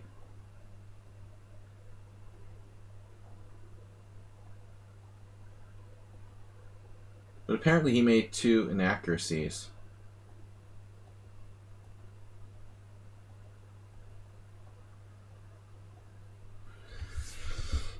It's a little suspicious, I have to say. Alright, on to the next game. Nevertheless, you made your fair share of mistakes there, Princess Chess. Let's check out Astrobai's game. That should be entertaining. Something a little lighter. Alright, we got the game from Masagana. Astrobait. Is this right? The Omega Gambit? Dude, where am I? Am I in the right place? Where's Astrobait? Invited you? No, that's not right. Sorry, Astrobait. Where are you? Where are you, man? Alright. I had a few choices to present. Where my opponents made me look great, and the one I chose, please accept. A double rook check leading to mate. Thanks to Max Uva. Alright. Astrobait versus Duke of Blunder. Spielman Indian. That might be that thing you did with c5. Maybe d4, knight f6, knight f3, c5 is Spielman Indian. I don't know. I don't like it.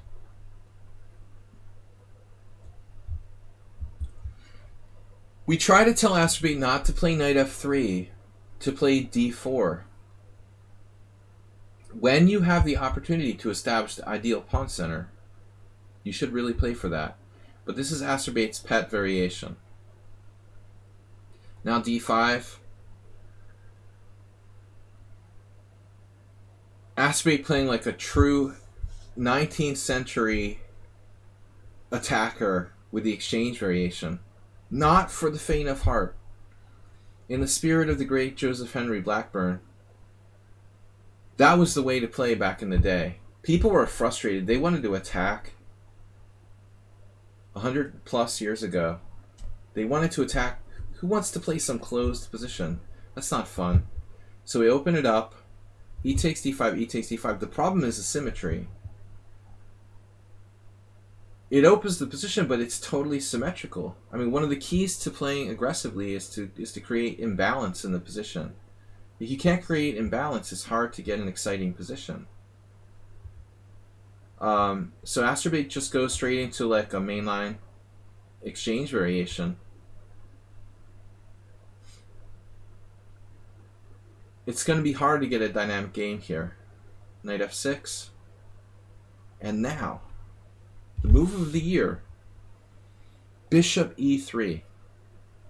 Triple exclamation point. Blocked by both pawns. And clogging the e-file. It's a good defender.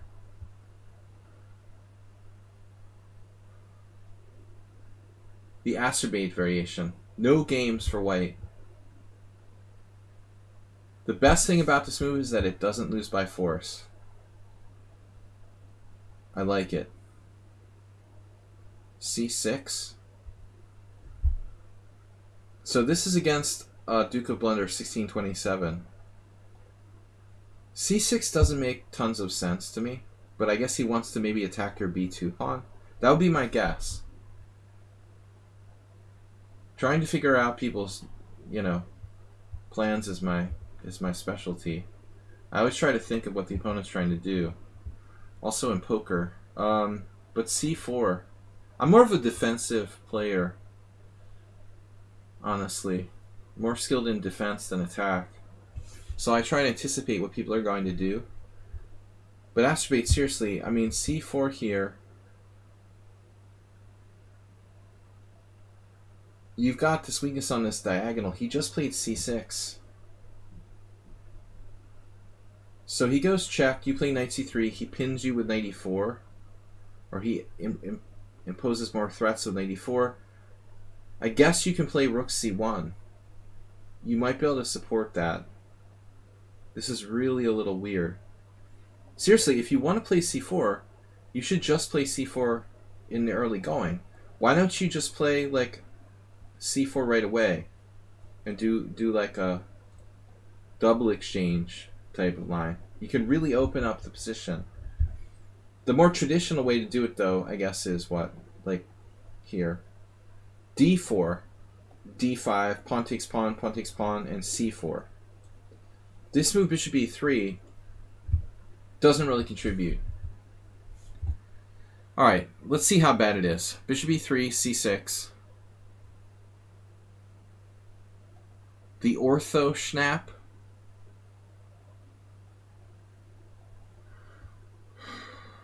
I don't want to know. I really don't want to know, Warnacki. I don't do that. Fake chess news. Clickbait. And fake chess openings. I mean, the 3-and defense aside, that's just fun. I'm not serious about that. C4. Bishop G4. Dude, how passive. Heikki played this when he was a youngster. It's funny, I played these guys together in a tournament in Bermuda in 2003. And there they are playing each other in 97. 6 years prior. Heikki. I would play Heikki twice and Berg just once. Heikki came to Budapest too. He was kind of an odd bird. But I don't know. I like Heikki's move better. There's a concept that I haven't ever explained much. It's still in the works. If I ever write a chess book. But I would say there's something about balancing your development from one flank and the other. If you play bishop e2, you're like heavily weighted toward kingside. More heavily weighted toward kingside. But it feels like knight c3 is sort of balancing our development. Somehow I like that move better. I don't know. Knights before bishops is another really instinctive thing. And I don't think that bishop takes f3 is a threat. He also doesn't have any way to increase the pressure on that pin. So I think you're rushing with bishop e2 here. This is a threat. I want to cover that and play knight c3. I don't mind this too much. But what happens if he like takes now and he just like eats your pawn on c4?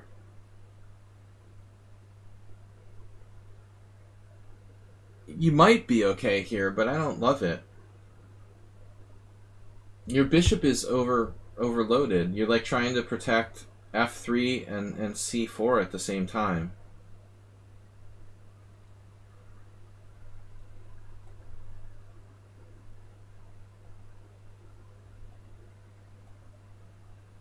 He didn't really do anything special, so if he takes here, what are you going to do? Take with a pawn?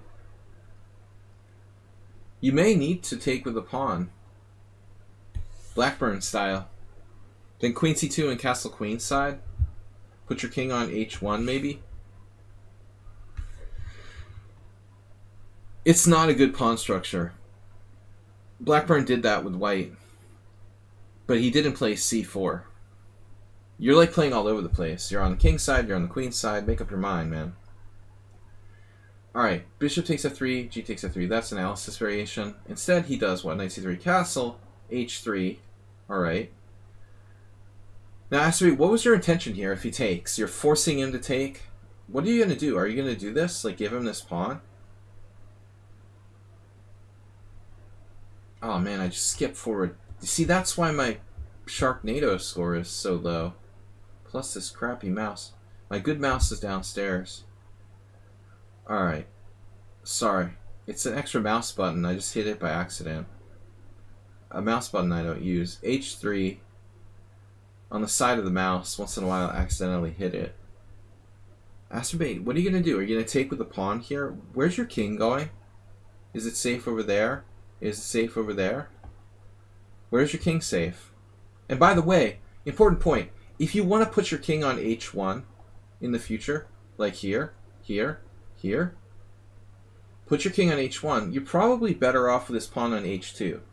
Because you can build a sort of like cave, a man cave, like king h1, rook g1, rook g2, like that. It's safer with the pawn on h2 and more compact and less weaknesses. If you must play with king, you know, with the doubled pawns over there, I'd prefer not to play h3 and defend with like rook g2. Anyway, advanced doubled pawn concepts. But this is like getting away with murder. Still, black probably has a good position, but at least you didn't get your pawns destroyed. And now knight e5. He has this square. Man, why don't you just play, I don't know, queen b3 or something? How bad is castles? How bad is pawn takes pawn? Nah, this is bad too. Man, I don't know. This is bad for white. Queen b3, I was right. Ta-da! Wow, the computer thinks that white is better, and a5 was the best move for a second, Warnaki. White is actually better here. That is shocking. But you've almost transposed to like a normal Godiva variation. Criminal move. I don't know, but this position is almost criminal. h3, bishop h5, g4. King safety, and knight e5. So he has this square.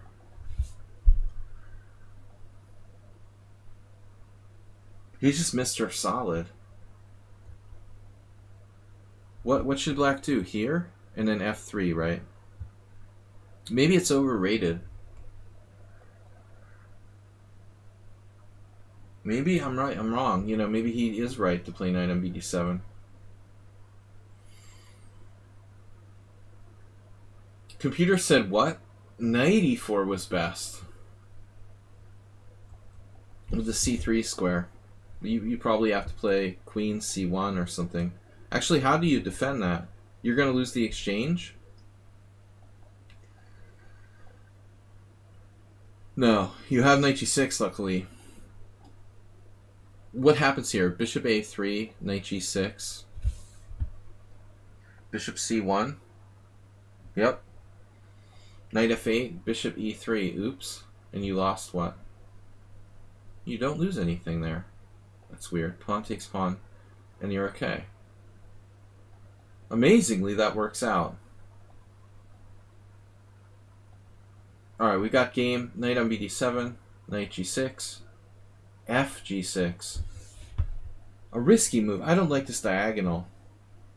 hg6 is safer.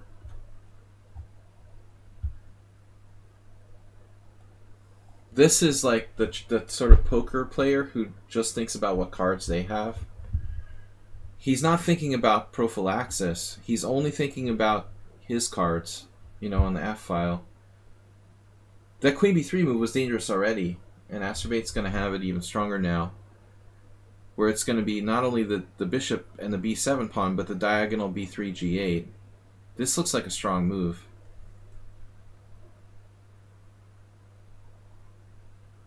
You can put more pressure on black with maybe bishop f3. I'm concerned about your king, though. I guess g2 or castles queenside.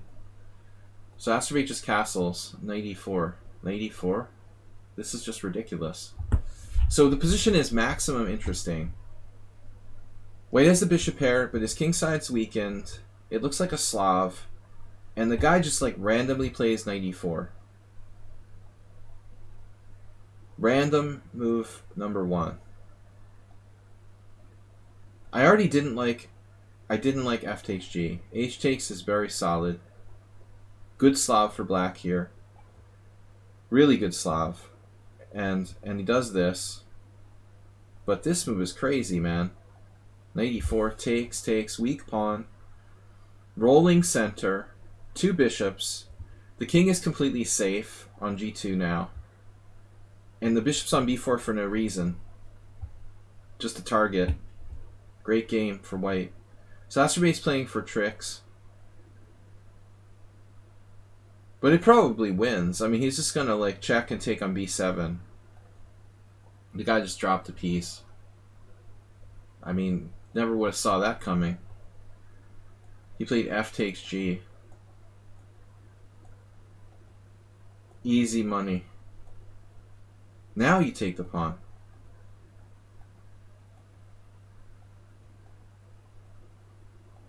Highly suspicious. Asterbate center pawn loss 18. It's over. Man. Dude, you missed bishop takes e5 because you're moving too fast.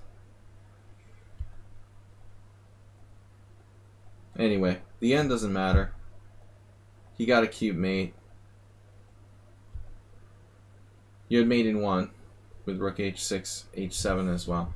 This is good though. Always mate with a smaller material. Alright, Chescudo, you're in the queue? Are you in the queue? Aren't you in the queue?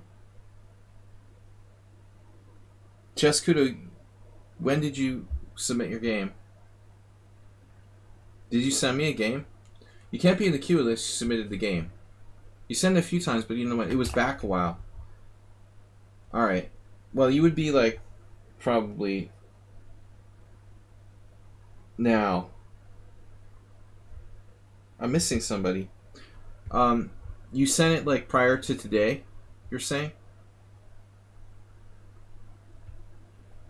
Or during the stream? At the moment of the sub. Oh, okay. Then you would be after Adriana.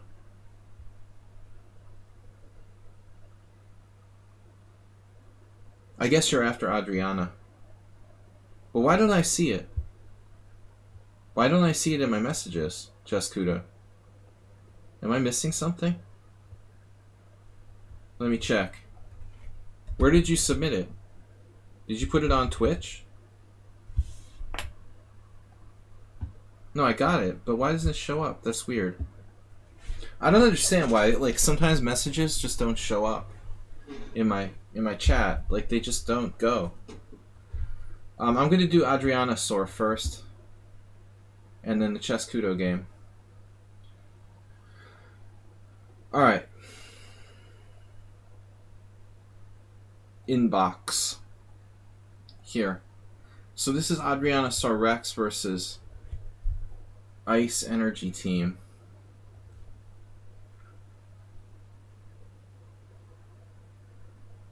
This is a long game with Berserk for white. Well, black is 2400. Damn, that's a good player. Black is 2600 bullet. Very strong player. Alright. I don't know who it is. It looks like there's no identity. Let's see. Alexander Lidikov, some sort of FIDE 2300. Probably a young player if he's 2600 in bullet. Maybe untitled.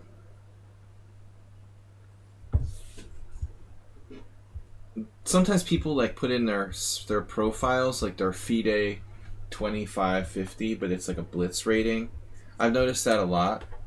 Like, I don't count ratings unless it's like the official long rating. I'm sorry, but blitz, your FIDE blitz rating isn't your FIDE rating, people. So whatever. You suck at blitz, but I'm a nerd at classical. I'm also accident prone. Alright. I didn't mean to highlight your profile here. I just wanted to hit this game.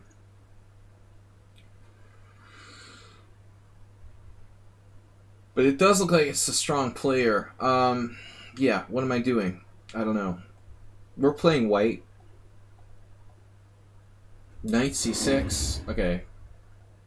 We have a few players who play that. Yabatis. Warnaki. Me. Herd. E5. And then white played d5. So, there are two primary ways to play this position. Takes or knight f3. What am I saying? I'm sorry. Takes, and then, I mean, takes is the main line. You can also transpose to the Scotch if you want to with like knight f3. Obviously that has to be a repertoire. Takes is the main move. And then black plays knight takes e5. And here I had a funny game where I played f4. This is an interesting line. And there's not as much theory on this. I had this funny game where my opponent like blundered with knight g6, bishop c4, bishop c5, like had a lost position immediately after bishop takes f7 check. That's embarrassing. In a tournament game against a master. But the other line, the main line, is like knight f3. I was never real excited about this. Miles used to play like bishop e4 check. There's a bunch of games here. I like f4. It's a little more interesting. But you played instead d5. And d5... Actually, Yabatis likes to play this with black. Where's Yabatis? You're in a Yabatis specialty now. I personally don't like d5. It's a little bit locked up, a little closed for my taste. Alright, knight e7, and then what's important here? Bishop e3. This diagonal, we don't want to allow black to get a bishop to c5.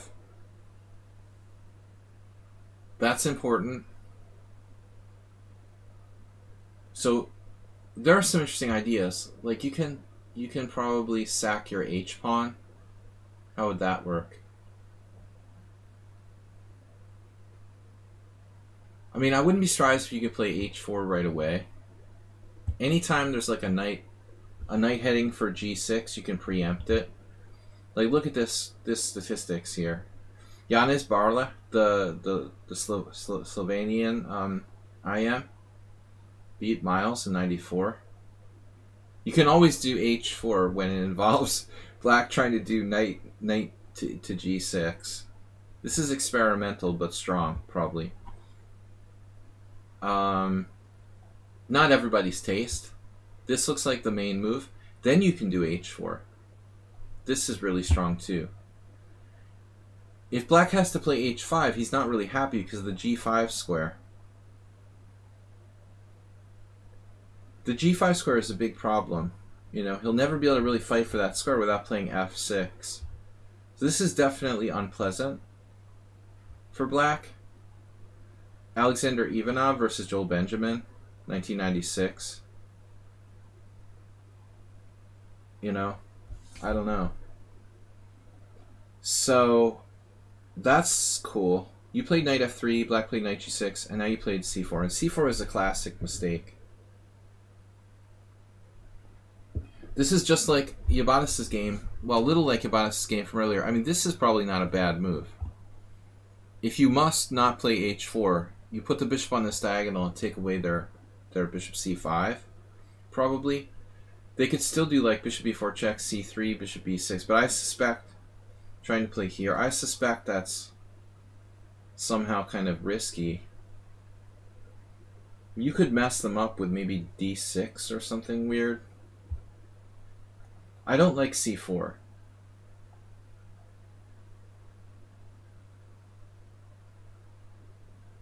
I also don't like knight c3. So I can tell you what I don't like. I don't like c4. I don't like knight c3 getting pinned by bishop b4. I do like h4, bishop e3. Probably like g3 isn't too bad. I don't really like this either. It gives them options. You know, this, they can play this. But c4 gives them a solid bishop c5. And now black has a good game. At least equal.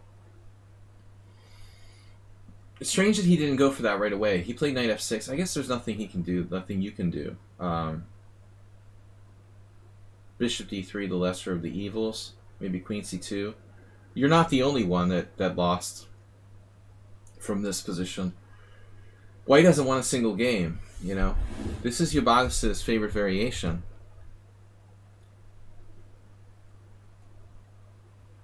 Lesser of the evils.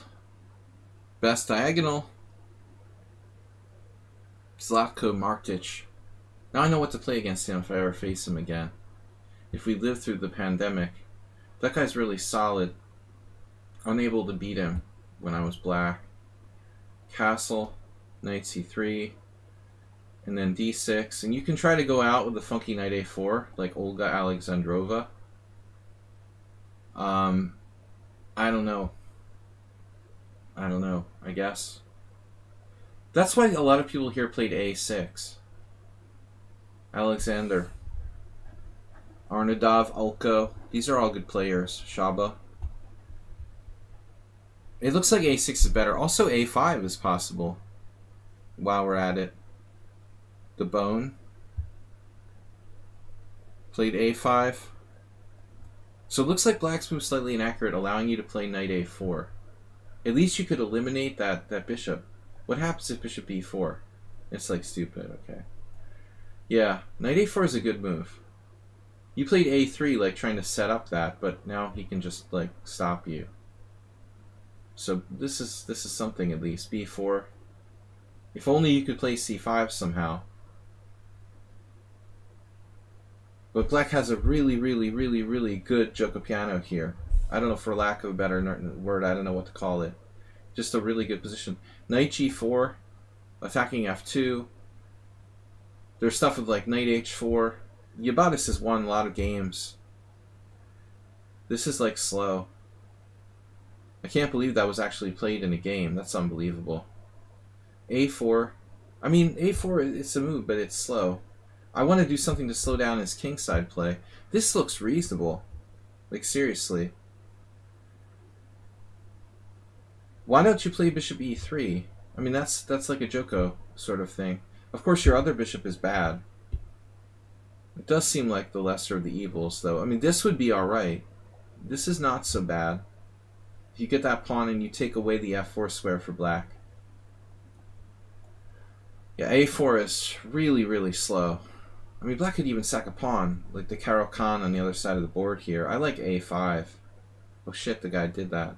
I honestly didn't see. a5 is a strong move. Of course, he could be a computer too, for all I know. Probably not. I'm paranoid. You never know. Don't trust anyone. It's like the X-Files. Trust no one. I'm not trying to make you guys paranoid. I'm just saying black could be a computer if he played a5. I'm not a computer, and I wanted to play a5. He's probably just a strong player. a5. That's an outside-the-book move. You know, outside the box, excuse me. I don't think you should play b5. I don't know. I guess I would take it. This is probably the lesser of the evils. I don't know. I don't like it. Now, you're in bad shape. h6, 91, 87, king h1, queen h4, g3, queen h3. You have a pretty bad position.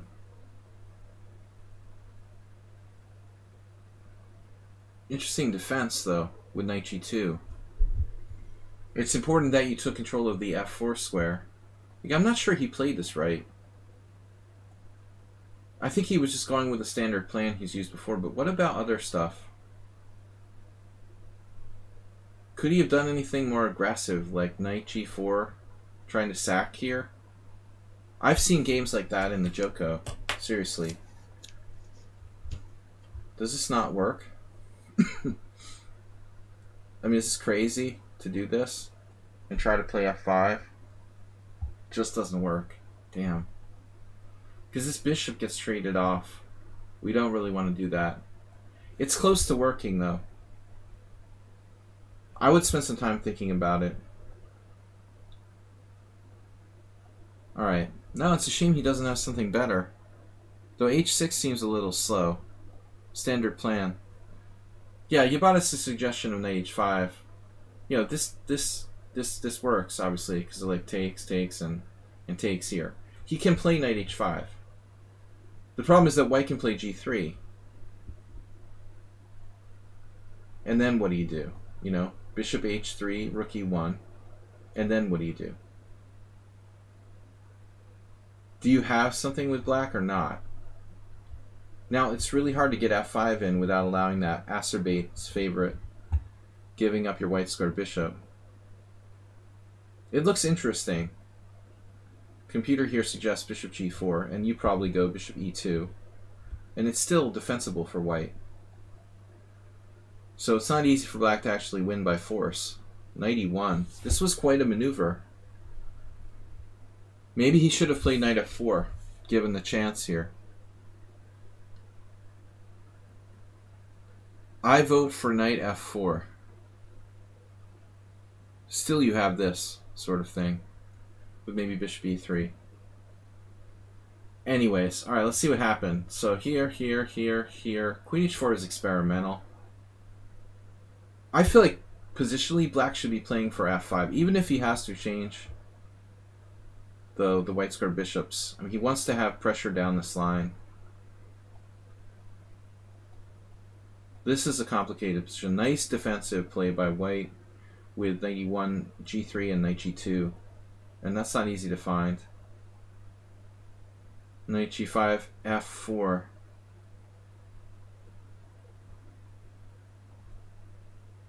(17) f4.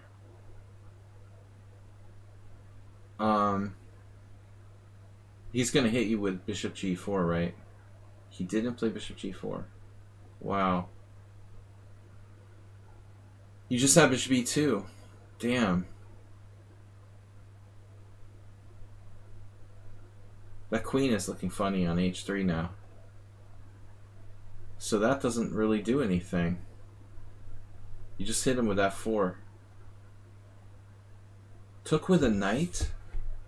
Am I missing something? Oh, so if you take with the pawn, you're going to get the problem there laterally. Ah, that sucks. So that sucks. I mean, we want to play pawn takes, but black has bishop g4. Could you do this? Here? And now your knight is hanging. And your rook is hanging. That's huge. So pawn takes, knight takes. It's kind of a minor concession. We really want to take with the pawn there. Again, we really want to take with the pawn.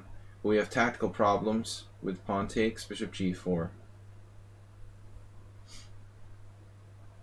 There's nothing you can do. Yeah, obviously you shouldn't berserk against a 2600 bullet player. If you'd known that. Rook takes. The problem with the structure is the e5 square. He has stuff like bishop d4 now. Black plays a strange move here, though. I don't think that white is threatening anything. Are you threatening something? Are you threatening me? Like, seriously, he has this retreat, right? Or is he afraid of rook f5? What's... Why does he play queen d7 voluntarily? I guess he has nothing better? Wow. So you could have, like, he could have gone here, but you just, like, defend. And it's no big deal. Alright. Yeah, bishop f1 can happen, but again, black's queen is not getting trapped. He was in no danger of getting trapped. It's a weird retreat. Is that like engine move? That would be strange.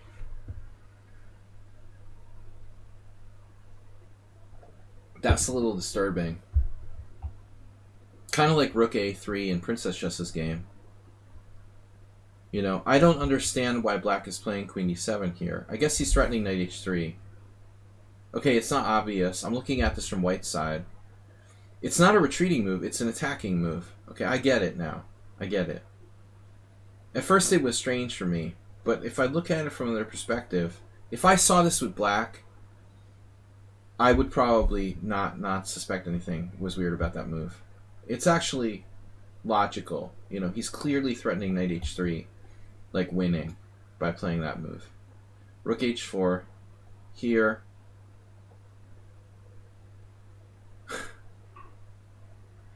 This is positionally not good. This backward pawn, the d4 square, the e5 square. Yeah, I mean, there's no way this is gonna work. So he just goes into like grind you down mode with queen e8. Your rook is trapped. Now what? That's pretty messed up. Wow. So he resists any temptation to go after that rook on g6. Yeah, I don't think he's an engine. He's just a really good player. It's hard to find the best move for black here. The temptation is to attack the rook. It's unbelievable. You would think like king f7. White has e5. Defending the rook. I mean, obviously, like, king h7 is even worse. Putting the king on this diagonal, you know. Knight f3. This is like Twilight Zone chess. But eventually, black's gonna win. The rook is just too awkwardly placed. It's a matter of time till something happened there. He really didn't win this game tactically. He won it, like, positionally.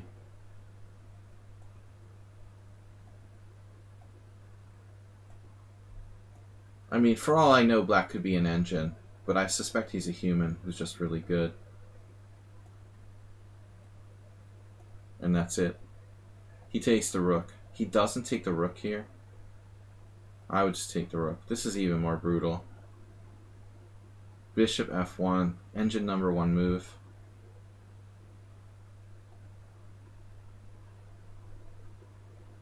That's crazy. He could just take the exchange here with king g5. And then bishop h3 and grind you down with a dominated knight on d1. It's 100% over. But he doesn't do it, he goes here. How much time? Oh, dude, look at his time. He's got 10 minutes left. He doesn't do it, he plays this. This is kind of disturbing. Bishop f1, giving you time to save your rook. I mean, that's a little creepy, honestly. Who does that? I don't know. I guess I'm paranoid, but most humans would take that exchange instantly. You know? I mean, I don't know. You can't trust anybody. He may be legit, but I mean, that's still... This is an easy win for black with king g5. Your knight is completely dominated. You're automatically losing here with white. There's no way that white can survive. Instead, he plays like bishop f1. Not taking material. And letting white save the rook. Okay, the rook is stuck, but still. That's a little surprising.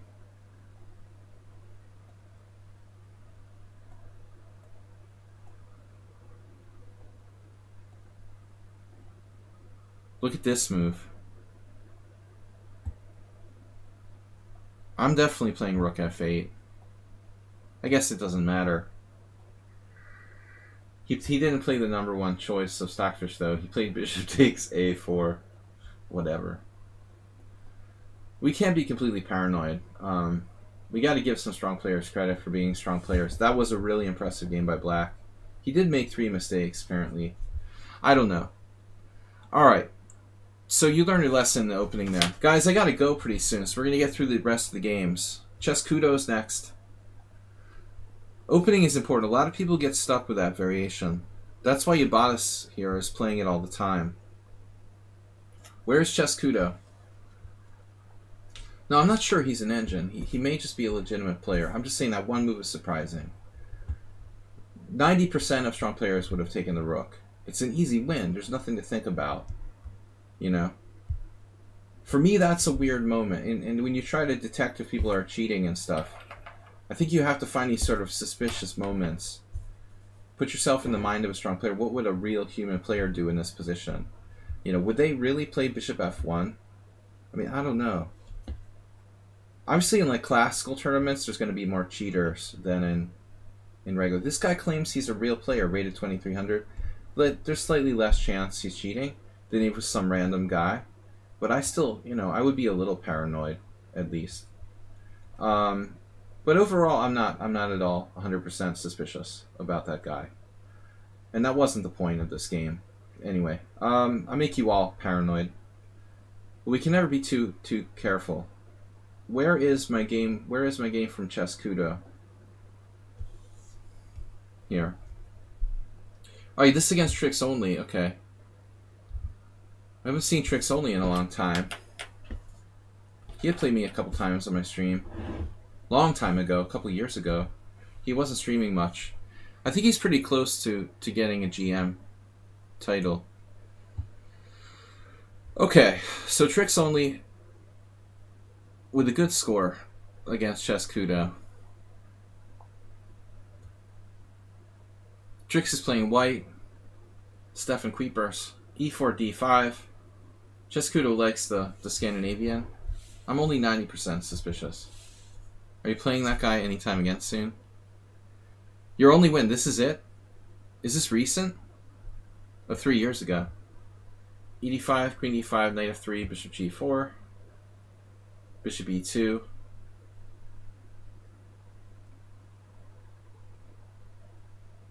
I don't know what I'm thinking about. I'm trying to remember something.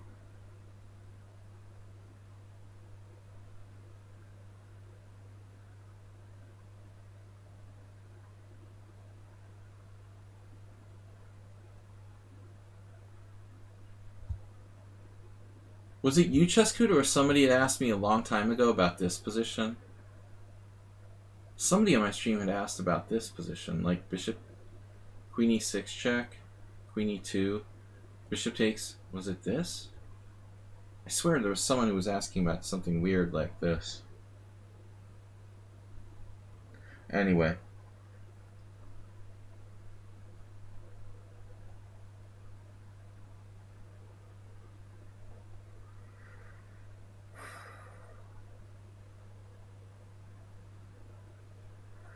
Yeah, I mean, Bishop G4 is a move. I'm trying to remember something. I'm losing it now. Bishop E2, Knight C6. Okay, I guess this position. It's interesting. Maybe H3 is better. I think that was what the conclusion I came to.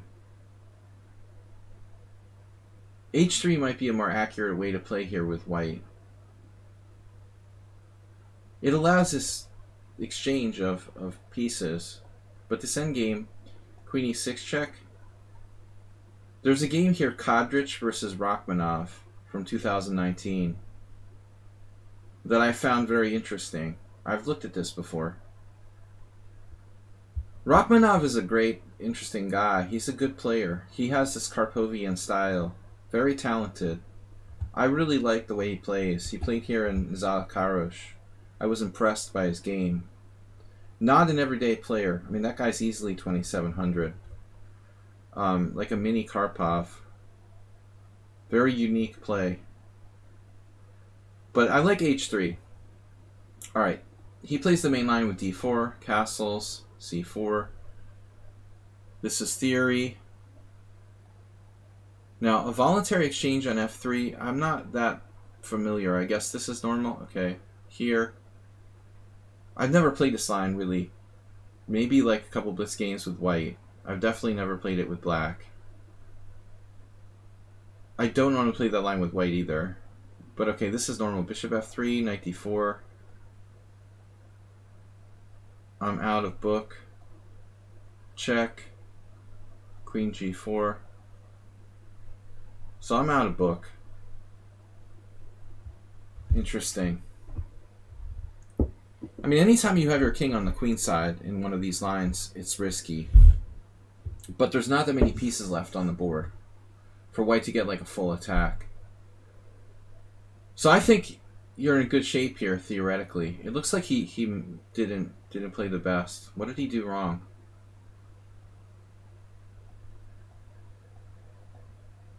He really didn't do anything wrong.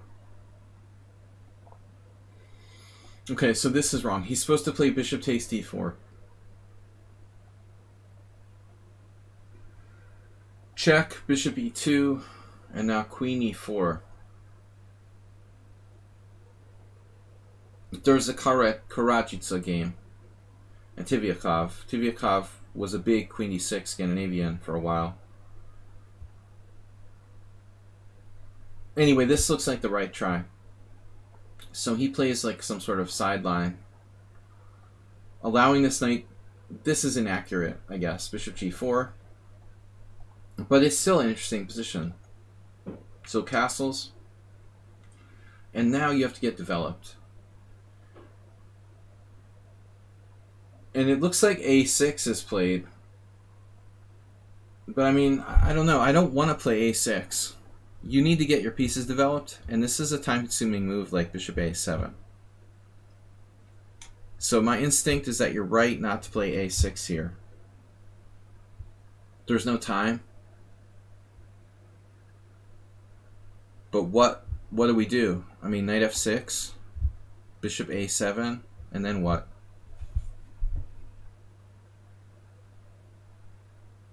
If e6, bishop a7, bishop d6 or something? This is my biggest question. Like, seriously, what happens if white takes this pawn? You do b6? Is this for real? I mean, I have no idea what's going on here. Turn on the engine. a4, seriously. I would be very unsure about playing either side here. It looks like you're winning with some sort of computer move, queen f5. This actually happened, probably a correspondence game, but I have no idea. No, I like not wasting time here. He played queen a4. I'm not certain that does anything. The idea is b4, right? The most natural move. What he's doing is extremely logical. He wants to play b5 and break you up, and a6 weakened your position. But he just blunders this pawn. You must take... Well, blunders it. I don't think he blundered it. Maybe he just intentionally sacrificed it. So that's 2 pawns he sacked.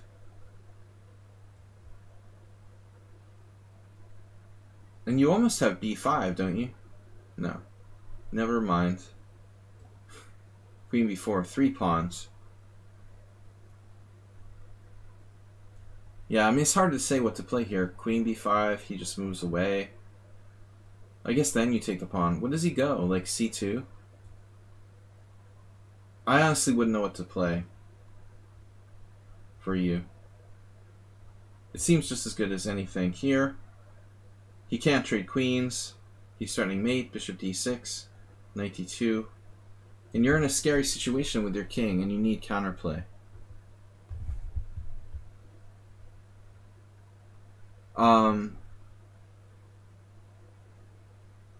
In a practical game, I mean, it feels like it's easier to play white, especially a fast, aggressive player like him. You've got knight d5, and maybe knight c6, sort of building up your defenses. It's a nice idea. I'm not sure where to put the queen. Queen h4 forces him to play a defensive move for a moment, but I'm not sure that's your best move. Although queen a5 looks bad because of knight c4. Maybe you don't have a lot of choices here. It honestly looks like the only other choice is g4. But I guess you should consider it. Though if he plays knight f3, his knight moves away from your king. So I guess queen h4 is good. You know, knight f3 would draw him away from attacking you. g3, you gotta play queen h5 or g4. I don't know which one of those squares is better. If you could trade queens, you're winning. And now what? Just knight d5? How are we going to defend the b7 pawn? Are you going to play b5?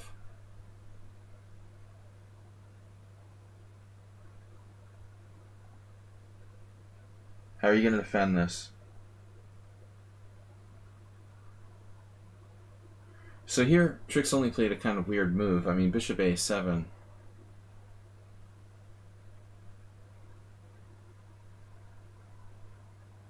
Yeah, knight d5 is not best. Wow. Well, when you played knight e7, I thought both these squares were interesting. So, this is also good. Interesting. It's hard to figure that out in a fast game, though. This is really weird. But I mean, like, the engine says a4 is best. Nobody's going to play that. a4 doesn't even look like it does anything. I mean, it's a very strange move, honestly. I would not have a clue what to do. I would probably play some sort of cheapo, like, this doesn't even work. I don't know. Rook b3, maybe? For lack of a better move? Can you attack? Can he attack your b7? You know, I don't know what else to do. Okay, a4 stops b5. That's the idea. The idea is to stop b5 and prepare queen b3. So it's not true it doesn't do anything. This is really weird. I'm not sure what that does. So naturally you have counterplay now. Yeah. And so I expect him to play... He's setting up some kind of cheapo. Oh, he's trying to cheapo you with queen d5 and knight b6 mate. It's unbelievable. You get some insights into his mind. He wants to play this and then knight b6 mate. Bishop a7 is like a really sick and twisted cheapo attempt to eliminate the knight on d5. And so you defend it and threaten to create a trade of queens. Wait. Are you kidding me? Quade of tweens, I said. How does this work? Of course he played queen d5. Oh, you have queen b1. Queen b1. Oops. Defending b6. It was a good tactical battle. He's playing for too much bullet tricks. All tactics and good technique.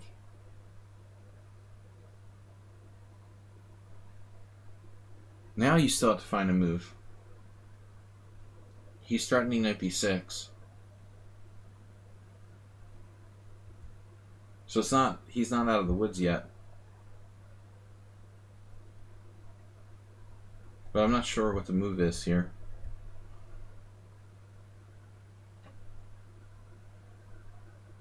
This is a bit of a problem. I mean, knight b6 is still a mating threat, essentially. Or you win the queen. So you found this. Defending b6 and attacking his queen. So he resigned here. Wow. It gives your king freedom to come to d7.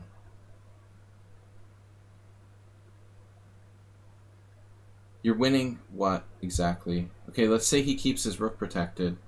Queen f1.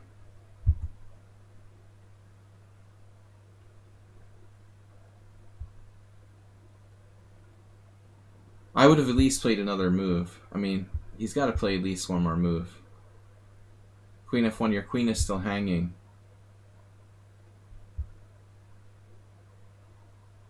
How could he not play at least one more move?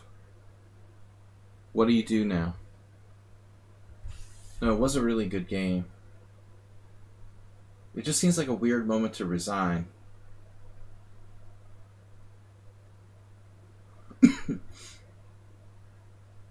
I guess you can play, like... What do you play in this position? Bishop f2 check? No. He just takes to the bishop. That's not that clear. I want to know what you play in the final position. Queen f5, apparently. I didn't see that. I was looking at queen b5. Why is that not registering? Hello? Queen f1, queen b5. Yeah, I was concerned about stuff like this. He definitely resigned early. I mean, he should not resign in that moment. You have to find this move, queen f5, which isn't that easy to find, by the way. And you're up. You're up the exchange and 3 pawns. But if you don't find queen f5, you play this, for example. A4 could be really unclear. Queen d3. Wait, you have queen d3? No. You have queen d3? Oh, you're dropping the piece after queen d3. Queen d3, rook takes, bishop takes a7. Excuse me, bishop takes c5. I mean, this may be lost somehow. Okay, you have 3 pawns and a rook for 2 pieces. But it's, you know, not a master doesn't automatically resign here in a blitz game. This would take a lot of work for black to win. That is the safest move, probably, Warnacki. Alright, guys, good game. I'm going to be doing a couple quick games here. Warnacki. Last games for today. Warnacki, Kakatiri, and quick games. We've got about 20 minutes left.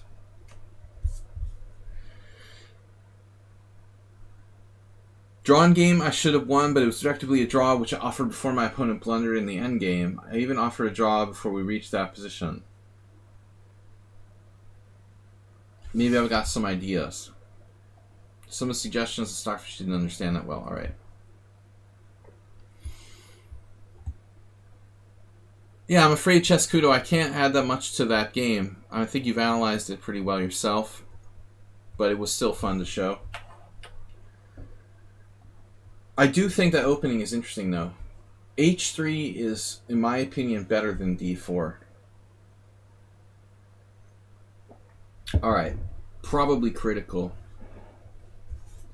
G3, knight C6, dubious. That's going a little bit far. Yeah, I mean, okay, Stockfish, whatever. Yes, I guess, technically, it's not the preferred line. Either bishop e4 or d5 are the main moves. c6 is also played. So, this is considered slightly better than the other lines for white because of the control of d5. Dubious is going too far. I've never seen anyone play g6 here. It will just transpose to a close Sicilian. The only thing is like his knight on f6. Typically in the close Sicilian, you put it on e7 so it doesn't get in the way of the advance of the f-pawn. But it's still reasonable for black. I guess. You know, unless there's any way you could open up the center more quickly. Doesn't look like it.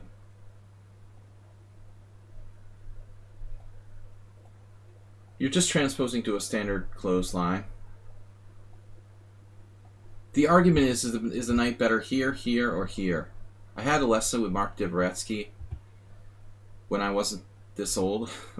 Before I was an ancient dinosaur. And Dvoretsky and I spent a lot of time talking about these Englishes. Every position is slightly different depending if the knight is on which square. Knight h6 is not so stupid either. But this is okay. I played a stupid game a couple of years ago in Zalakaros against some Serbian WIM, I think. where I played like bishop g5. I mean, I don't want to give up my dark squared bishop normally. I just didn't have time to prepare, so I wanted to play something that maybe she hadn't faced. Objectively, that move, it's not really a big deal. Like, bishop takes f6, black is equal. I shouldn't really give up my dark squared bishop. That's a kind of unusual line, but I suspected my opponent probably knew the theory really well. So I wanted to play, you know, something a little different.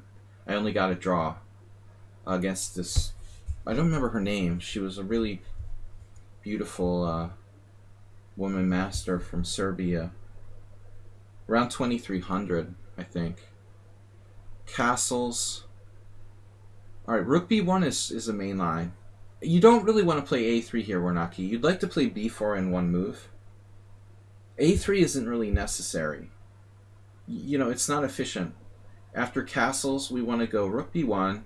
If he plays a5, then we play a3. We have to in order to get b4 in. So that's a minor thing. You don't want to do that. It's a waste of time. a3 is a waste of time. Also, this diagonal is a little dangerous. You could walk into e4. For example, what's happening here? Probably, I don't know. How's your diagonal? How's your diagonal tasting today? Is this an issue?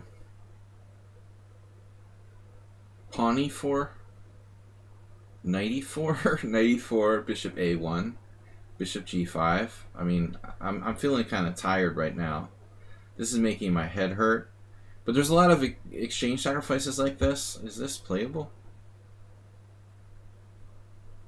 This is actually better for white. So that's a nice little trick. That's a pretty crazy position, actually. f6, check this out, and b5, double exclamation point. I can't say I would have found that. That's pretty tough, man. But you really have to be careful of the diagonal. Alexander Chernin played this against Tivikov. I don't know what Chernin was thinking, really, that day. He beat him, too. Why play a3 voluntarily? Now knight d4.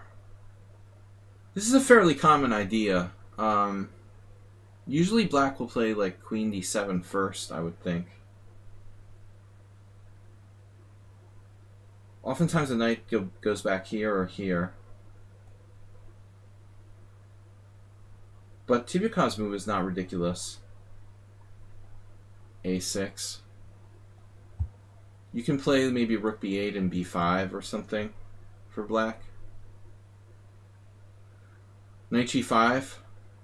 Oh, like here? You're talking about? Yeah, that was my first thought as well.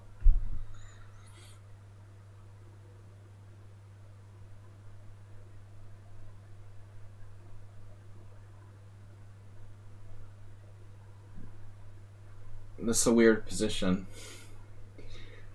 Alright. Well, I mean, first of all, black can take and give you the bishop. How big a deal is that? Nah, it's probably a deal.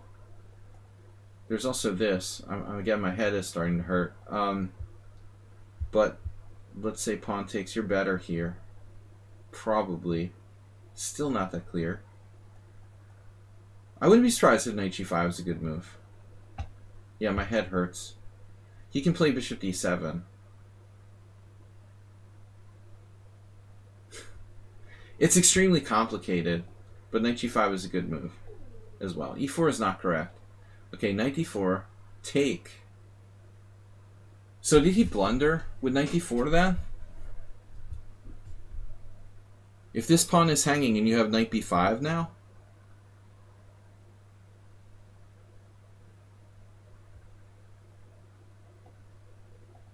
No. This is a double attack. You're threatening bishop takes b7 and knight takes d4.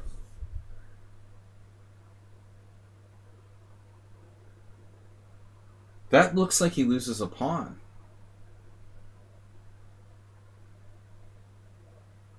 I mean, what's he going to do? It's not that complicated. You're going to just shear this off next move. Well, whichever one he gives you. He can't defend both. So it looks like knight d4 was clearly a mistake. I didn't want to worry about the dark square bishop. Well, you're being lazy. Can't say I didn't want to worry. Winning a pawn is golden. Another thing to keep in mind is, like here, worrying about the dark square bishop. Let's say he plays something like this, okay? And you take here. Anytime your knight... Why is not the engine not letting me take this? I've got lag, wow. I've got really bad lag. My ping is up on 755. Is our stream still on? I got crazy lag. Anyway, hopefully the stream doesn't crash. But remember, your knight can go here. Even if theoretically he could, worrying about the dark square bishop, even if somehow he could win the exchange, you would get his bishop. I don't know. I like white here. The dark square bishop, weaknesses around the king side. You give me this dark square bishop, and I get a pawn in it. I don't know. White is probably better. Look at this. Look at the evaluation here. And this is a good example. We have a perfect pawn island, right? A powerful unopposed dark square bishop coming along diagonal, and we're down the exchange, and engine is giving us like 1+1 for white. That's the kind of positional judgment that you learn to make when you get stronger. Understanding this position is actually better for white, dynamically speaking. You have a lot of pluses here. So you can't fear that diagonal too much. Worst case scenario, you have knight c2, and you only lose the exchange for a pawn, but with a lot of compensation. Compensation. Knight takes e4. Alright. I watched too much. I watched too much of one sci-fi series recently. It's starting to rub off on me. Knight takes d4, e takes d4, knight e4, lazy chess. And now, thanks to your laziness, you have no advantage. You're only equal. Congratulations.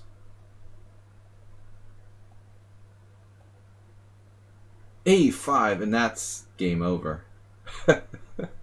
I can't believe he had the audacity to play a5 against you. The master of a5. Big question, where do you want to put this? How about d2? This is a tough decision.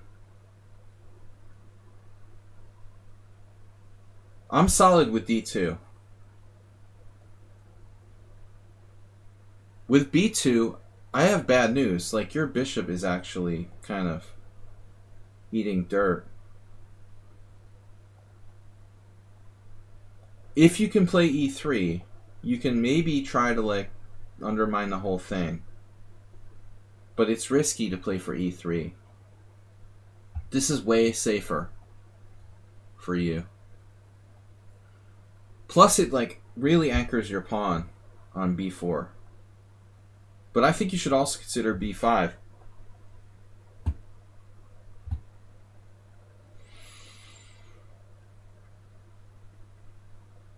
Consider is the word. Because here, you have a better structure. At the end of the day, I don't know. He's pretty active. And he has good control of the center and stuff. It's possible his structure could be some sort of problem. Anyways, I gotta move along, guys, because we don't have much time.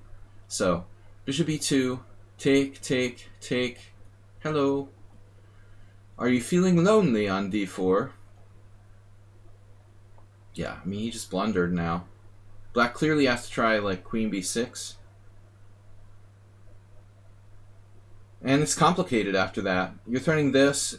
I mean, he's threatening that. You're threatening e3, maybe? It could get sharp, like e3, queen b4, and I don't really know what's going on. I guess it's not that sharp. It's probably, like, equal. I would say this is equal. It looks like queen e8 is a blunder, though, is it? He's just blundering a pawn. Hello? Free pawn.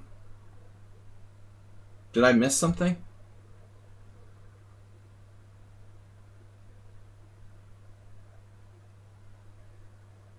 I don't think I'm missing him, and you're taking out his best piece, his bishop on g7. So the point is queen a1, bishop a1. Rook A8, he grabs the open file. You have to exchange, probably. And he has an open file. And it's kind of annoying. But I'll take the extra pawn for 200, Bob. You know? Well, the compensation on the open file, I guess. But I don't get it. I mean, this looks pretty good. Plus 9. 0.8. Yeah, he has some activity, but I mean, seriously? You're not going to be up a pawn in an endgame? I mean, I'll take it. Maybe it's a draw, but I mean, he has to prove it. So I'll take the pawn. Definitely. What's your other option? This is nothing. You have an option to be slightly better or equal, and you chose equal. Take d5. That's an ugly move. I definitely don't know that I would play d5. I don't really see why black has to do that, necessarily. I guess he just can't do anything, because he's going to hang a pawn. Eventually, he just can't get out of this, so he does it. Sure, what you should do, you should consider taking. Sorry, that's the mouse button again. That's why I'm 48 and puzzle buzz. Keep being really unskilled with mice. Sorry, whoa, this hurts my eyes. You hurt my eyes with this position. So this happened, yuck. Convoluted, my god. The convoluted endgame. I just want to see what the computer says. Takes. C5 is interesting, though. It's interesting. Maybe it's a better try to win. Keep it more complicated. You have possibilities with this. Yeah, I like C5. I like E3. I like this move. You put your pawns on this color, you'll be able to trade off your other bishop with E3. Princess Chess, you're asking a lot from my tactical skills. That would take... That's like why Warnacki didn't play the right move. I'm too lazy to do that. F4. Nice move. Now here, what about E3? It's possible it's just a draw. Ironically. Even if he loses this pawn, I wouldn't be surprised if it's still a draw. I'm not certain that white can win this. I don't see how. It's so blocked up that it may be impossible to win. But at least you give it a try. This is weird. I don't know what you're doing over here. I guess you're going to play G4. He should play H5. I think you should play G4. If I have my druthers. He can play H5 and trade off more pawns. The more pawns he trades, closer to a draw. He does that instead. Okay, that's kind of weird now. But I don't think... He could get in there around the side. That's not good. I don't want him to get around there. You better hurry up and play E3 before it's too late. Yeah, that's concerning. So now you need to play E3. You need to play E3 now. There you go. You waited a long time on that. And now it's a draw. Nice bishops you got there.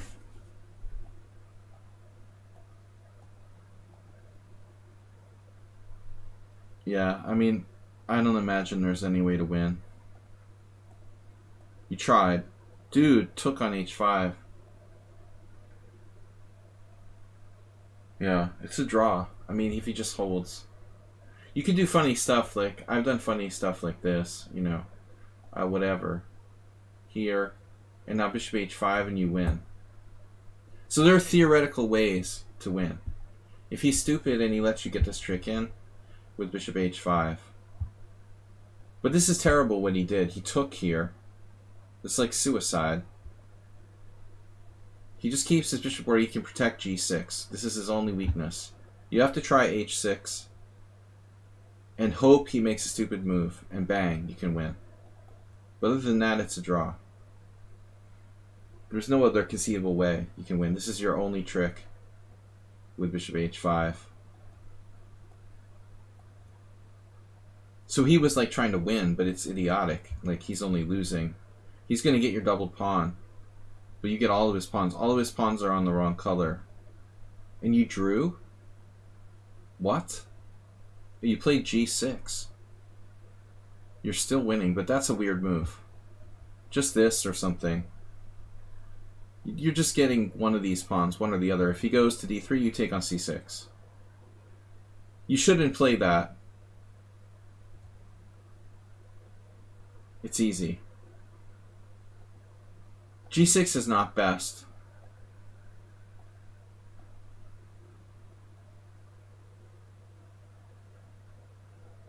I mean, it's possible there's still a way to zugzwang him here. Right? You have this. And then on bishop e5, oh, that's game. So you just missed bishop d7. You still have it. I've got bad lag, guys. Sorry. The lag is really killing me. I don't know what's up tonight. We're up on 800 ping. Submit a game now. We're out of here, man. Sorry, HEFP, a little too late. I've got 2 games left. Are you serious? 1, 2, 3, 4, 5, 6, 7, 8, 9. Yeah, no more games. So we got Kakatiri and Sadamasa, if I can still get the internet to work. 2 rooks versus queen open endgame. Alright guys, we got no time left to do 2 games. Viewbotter, welcome. Thanks for the bots. Kakatiri is black here. I'm just going to go through these last games a little quicker. Early bird catches the worm. Not good. And g3 is not a good move. And this doesn't work. You cannot play g3 for white against the queen's gambit. You can try, but it's not good. Everybody knows that. So you're playing it like a Nimzo. That looks good. There are other ways to skin the proverbial cat, probably. Can you check out the score for black after c6? That's the most deadly score I've ever seen in like a variation that's not wildly tactical.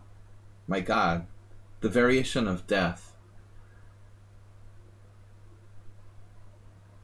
White's chances got better. Dude, c5 is probably a good move, ironically. c5 is not a bad move. It's a good Tarash. This is actually... Isn't this some sort of inaccurate Tarash move order? No, we're just going to transpose. This is normal. No, it's a transposition. It's a normal line. No, c5 lets him off the hook. It's just a standard position. This is better.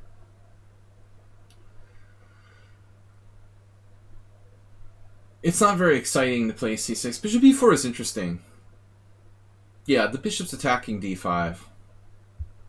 The only way that white can play this and get anything would theoretically be if he can play like f3 and e4 and roll you in the center.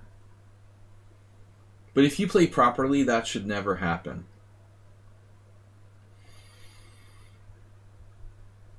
It's basically a g3 exchange Caro-Kann with colors reversed.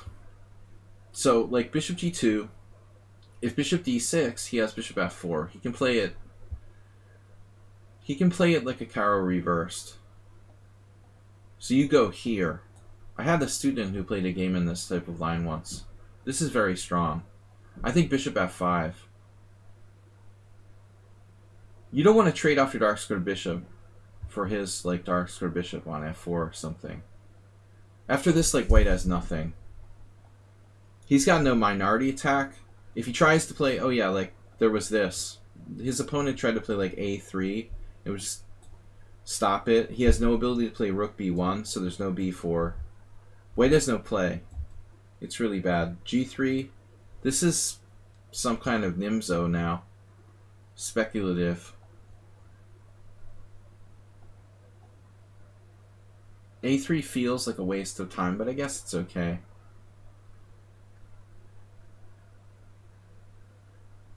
part of your opening prep.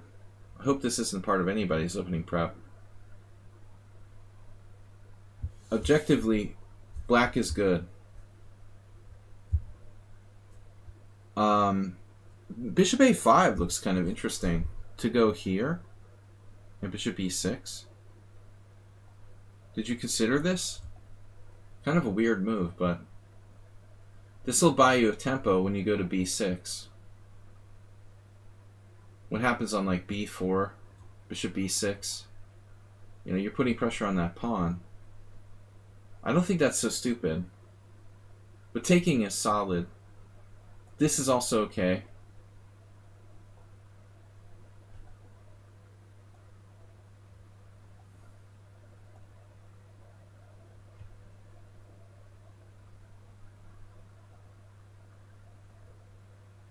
Yeah, I mean, this is crazy. He can't do that. But you have to call his bluff, I'm afraid.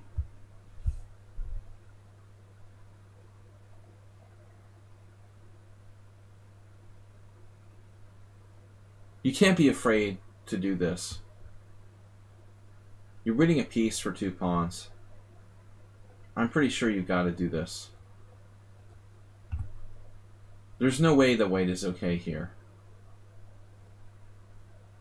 I don't believe this.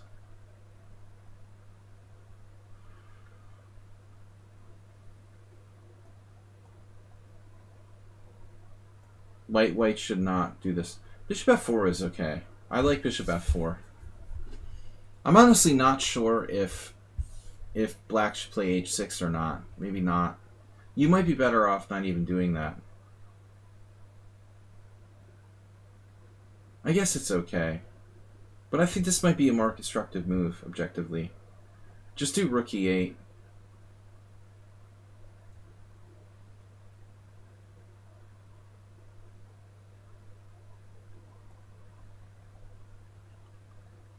Although, you know, you may want to play bishop f5 first in the future. As we saw in the underline. This is probably more accurate.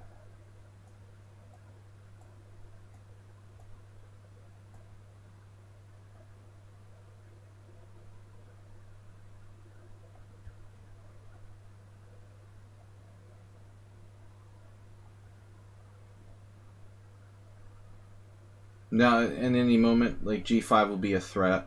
Not yet, though. I guess it is a threat. Yeah, you're threatening it.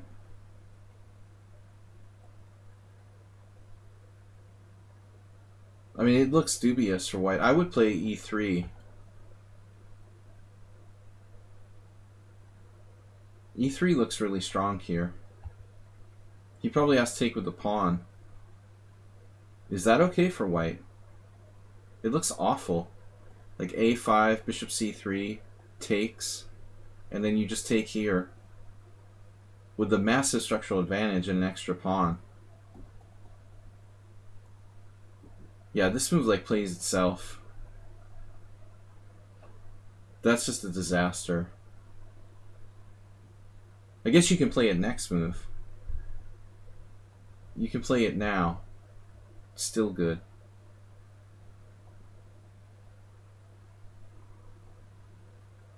Now it's not as good.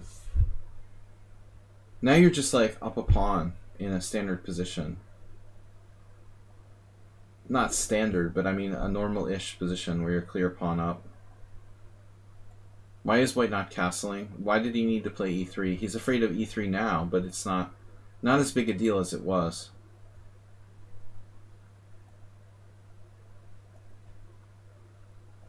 Yeah, you're clear pawn up. This is a target. I don't love the pawn on e4. Another pawn. And he has no counterplay. And now transfer the bishop to d5. That's strong. A good idea. It blocks his d-file play. That's game over. Without that file, he's got nothing. And then you're just like 3 pawns on the other side. That was a very strong maneuver. You played f5. But I mean, there's no need to play f5 yet. He's not even attacking it. He's only attacking it twice. So the main priority here should be to mobilize the queenside majority. I guess you wanted to move your queen and you're tied down to that pawn. But it doesn't matter, like queen b3 or something. You're threatening another pawn now. And you're making way for the pawns. It should be easy win. I don't like opening up your own king. It's still good though.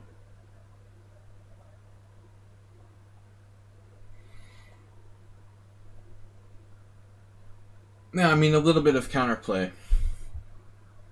Never hurt anyone. And you blundered your queen. So rook b1.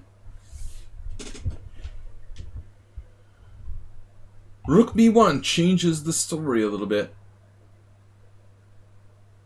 I guess he's toast after that. Toast with the mostest. Just weren't careful. That's all. Just a blunder. And it's the two rooks versus the queen is awkward. And we wish we hadn't played f5, probably. So this is really tough, keeping the f5 protected. Maybe we just have to write that off and assume we're going to lose f5 and just get our queenside. I wouldn't even bother trying to protect f5. Maybe we can just sign it off. Try to get the queenside moving with b5.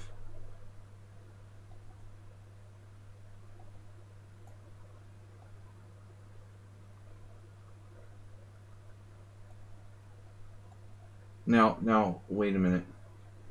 Why can't you play rook e5 here? I mean, you should be winning. Not an easy win, though. Maybe not. I mean, a4. It's kind of a pain. It's very hard to coordinate here.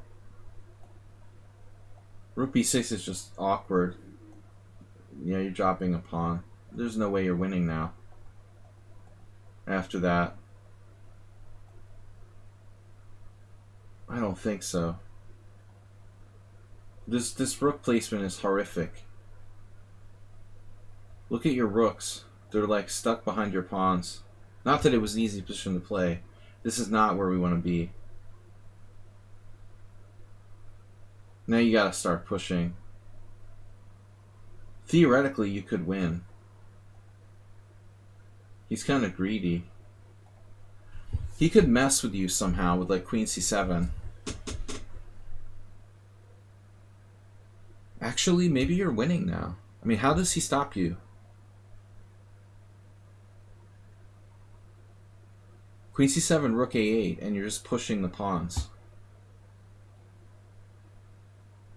Can he stop you? There's no need for that. I mean, you're just pushing. No need for rook b6. You have pawn will push. Must go now. This is kind of a waste of time.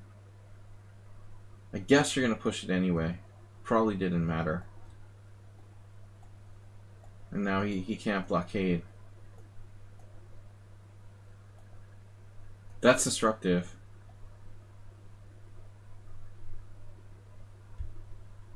The question if he get a perpetual or not. He's close to perpetual check. I don't think he has it. That's just in time. So b2 just wins. Can you play b2? b2, h5, b1 queen, takes, check, and he's fine. Ouch. So this. Now, what's he gonna do? That's funny. You just unpin yourself. I think h8 would be safer, but that's just a guess. Yeah, that's cute. Now I think you missed something here. He has a perp. He doesn't have a perp.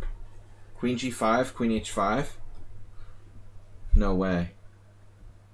There's no perp, right? He has a perpetual? He does. Oh my god. Queen g5, king h7, queen h5, king g8, and it's perpetual. That's sick. Wow. Asterbay, thanks, man. Extra long stream. Rook d8 check. Whoops. Okay. Rook d8 check. Okay, d6 check. Whatever. Does it change anything? Not really. We're still not controlling e8. It didn't change anything.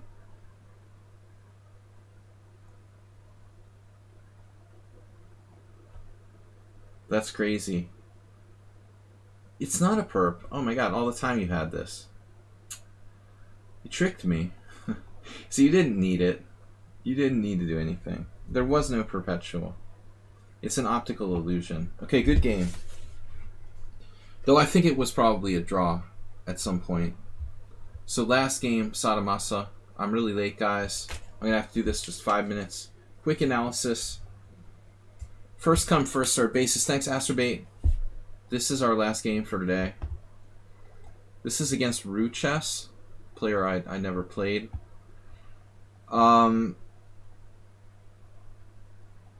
You're playing with what? Was this from the team battle? Something else?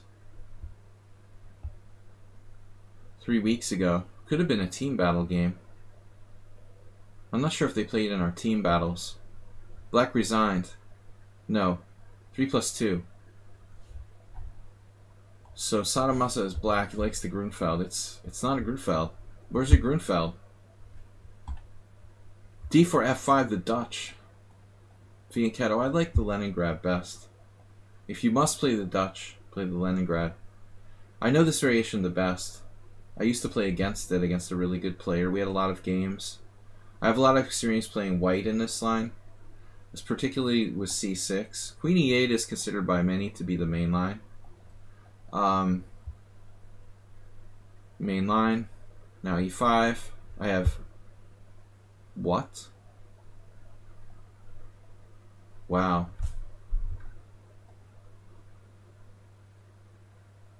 That's nuts. I never even considered D takes C6. That is weird.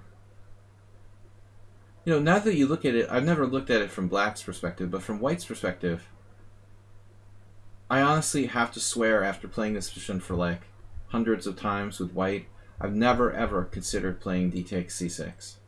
Looking at it now that it's on the board, it's actually not that stupid.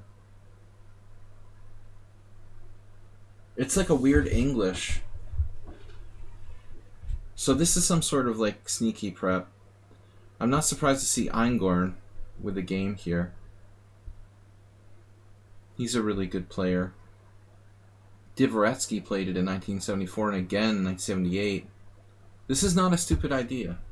Interesting. It's so strange that I've never seen that played. I don't even know which way to take. Man, I don't know this. I've never even noticed this in like a book on the Dutch or anything. Interesting. Kevin Spraggett played this against me. I remember we had a game in the New York Open. Just in passing, I just wanted to say, you know, there's some other stuff you can do.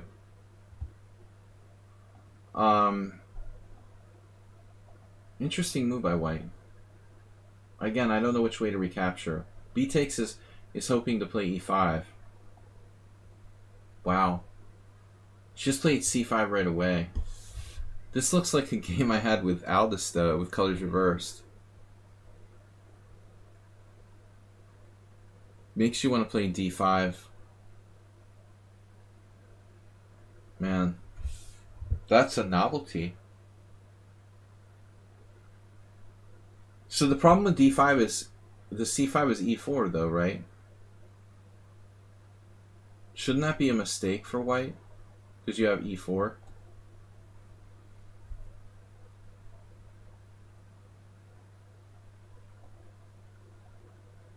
If E4 works, it's probably okay for you. Yeah. I mean, you have a space advantage now, and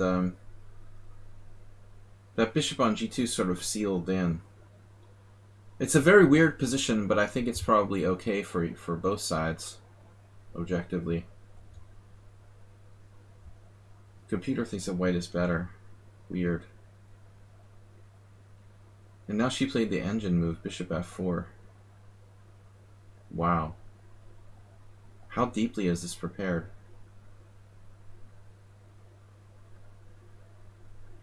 You must have missed something.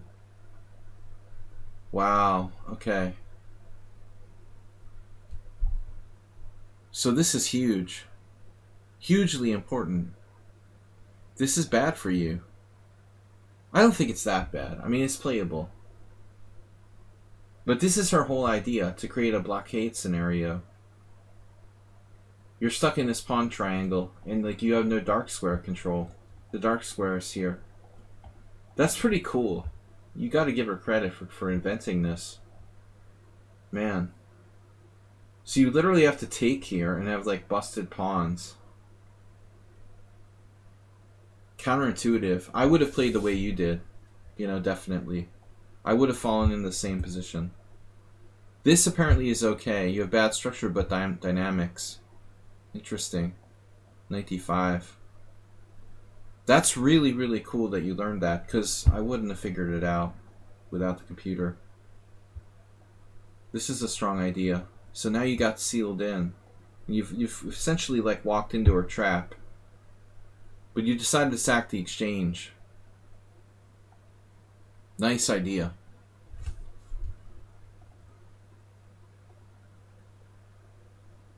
She could take this pawn.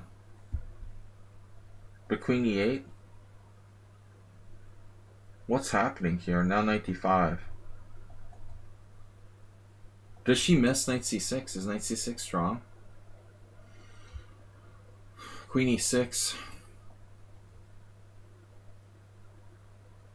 I've got lag problems, guys. Sorry about that. Doesn't happen often. When it happens, it's really bad. Yeah. Did she miss? Yeah, she missed this. It looks like knight c6 pretty strong. So ultimately, you should have played bishop d7 first. I like your idea to sack the exchange, though.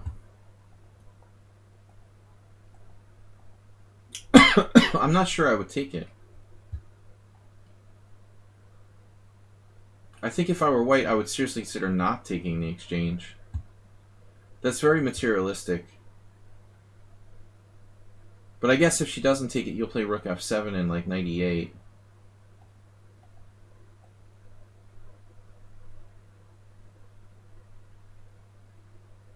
How does that work? How does b4 work? Doesn't. Bizarre. Okay. That's weird. Maybe she had some sort of hallucination.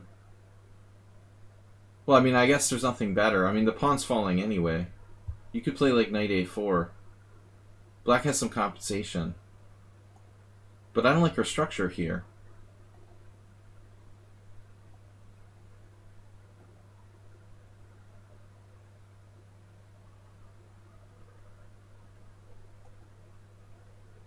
And now there's all sorts of tactics.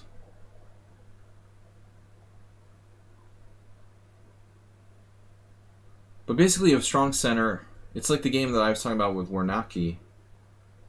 You sack the exchange, you have a pawn for the exchange, and a good structure. That's compensation. Total positional compensation for black. And probably easier to play black. Damn. I was actually thinking about knight c4. This is an interesting move. Whoa. Are you sure about this? I'm not sure about knight f3. Giving up that knight.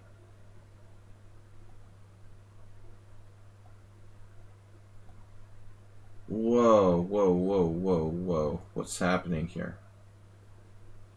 Queen d1, queen e7. Now, why doesn't she take this pawn?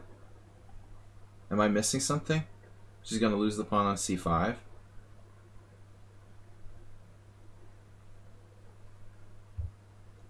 I think black's at least equal. Probably better. Though I don't like the knight on a6. He's got complete compensation. I was unsure about knight f3. I was expecting like knight c4 or something. Or to get this knight back in the game. I also thought knight f3 was weird. It looks like it's a mistake. The computer thinks so too. Yeah, I would look to just build my position gradually. You're sort of like lashing out with knight f3. But this wastes your structure. You know, your pawn structure goes. That's pretty important here. And if I were her, I would strongly consider taking this pawn. I guess she figured she could wait. She has a tactic now. But I mean, actually, she had this last move, right? But it's not clear because of the diagonal or what? She missed this last move. So I guess it's just a blunder. I mean, yeah. You just can't play knight f3. It's a blunder. She misses it the first time. She hits it the second time. And now it's like a mess. You're not very well coordinated. The knight on a6 is awful.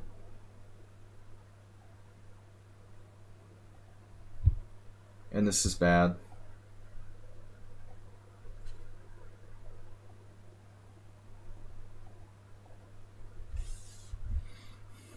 Queen b3 check. She missed queen b3 check.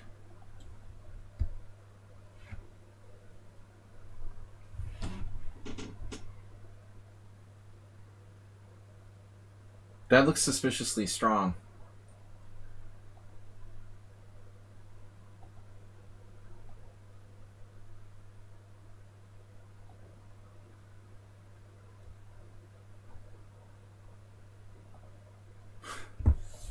I guess both sides are freaking out in time pressure now. It's just time. It's just random. Both sides have like 10 seconds, so... Now black is better. 3 pieces for the 2 rooks. The 3 pieces are far more dynamic. And you can like plug the e file with bishop e4. That knight, are you ever going to bring that knight in the game? So you missed bishop e2 here? It doesn't work. Oh my god. I thought you were winning. Wow. Man, I mean, maybe you could even play knight b8 in some positions. I don't know. White's winning, apparently. Ouch. That's crazy. I like the 3 pieces, though. Look at this position. I mean, you're down 2 exchanges here. You should be lost. But then she like gives you this piece. And you have 3 pieces for the rook. I thought there would be good chances. But amazingly, you're just lost. No coordination time. That sucks. Yeah. Maybe she blundered? No. It's rough. No, interesting opening. Alright guys, I gotta get out of here. Thanks everybody for watching. We'll see you tomorrow morning at 11 a.m. We're going to be playing Blitz and taking challenges from 11 o'clock CET here on lichess and Twitch. Thanks everybody for submitting the games. International Master William Paschall closing off the stream. Thanks Azerbay for your support. Thanks Mr. Coffee for modding. We'll see everybody tomorrow morning. Bye-bye.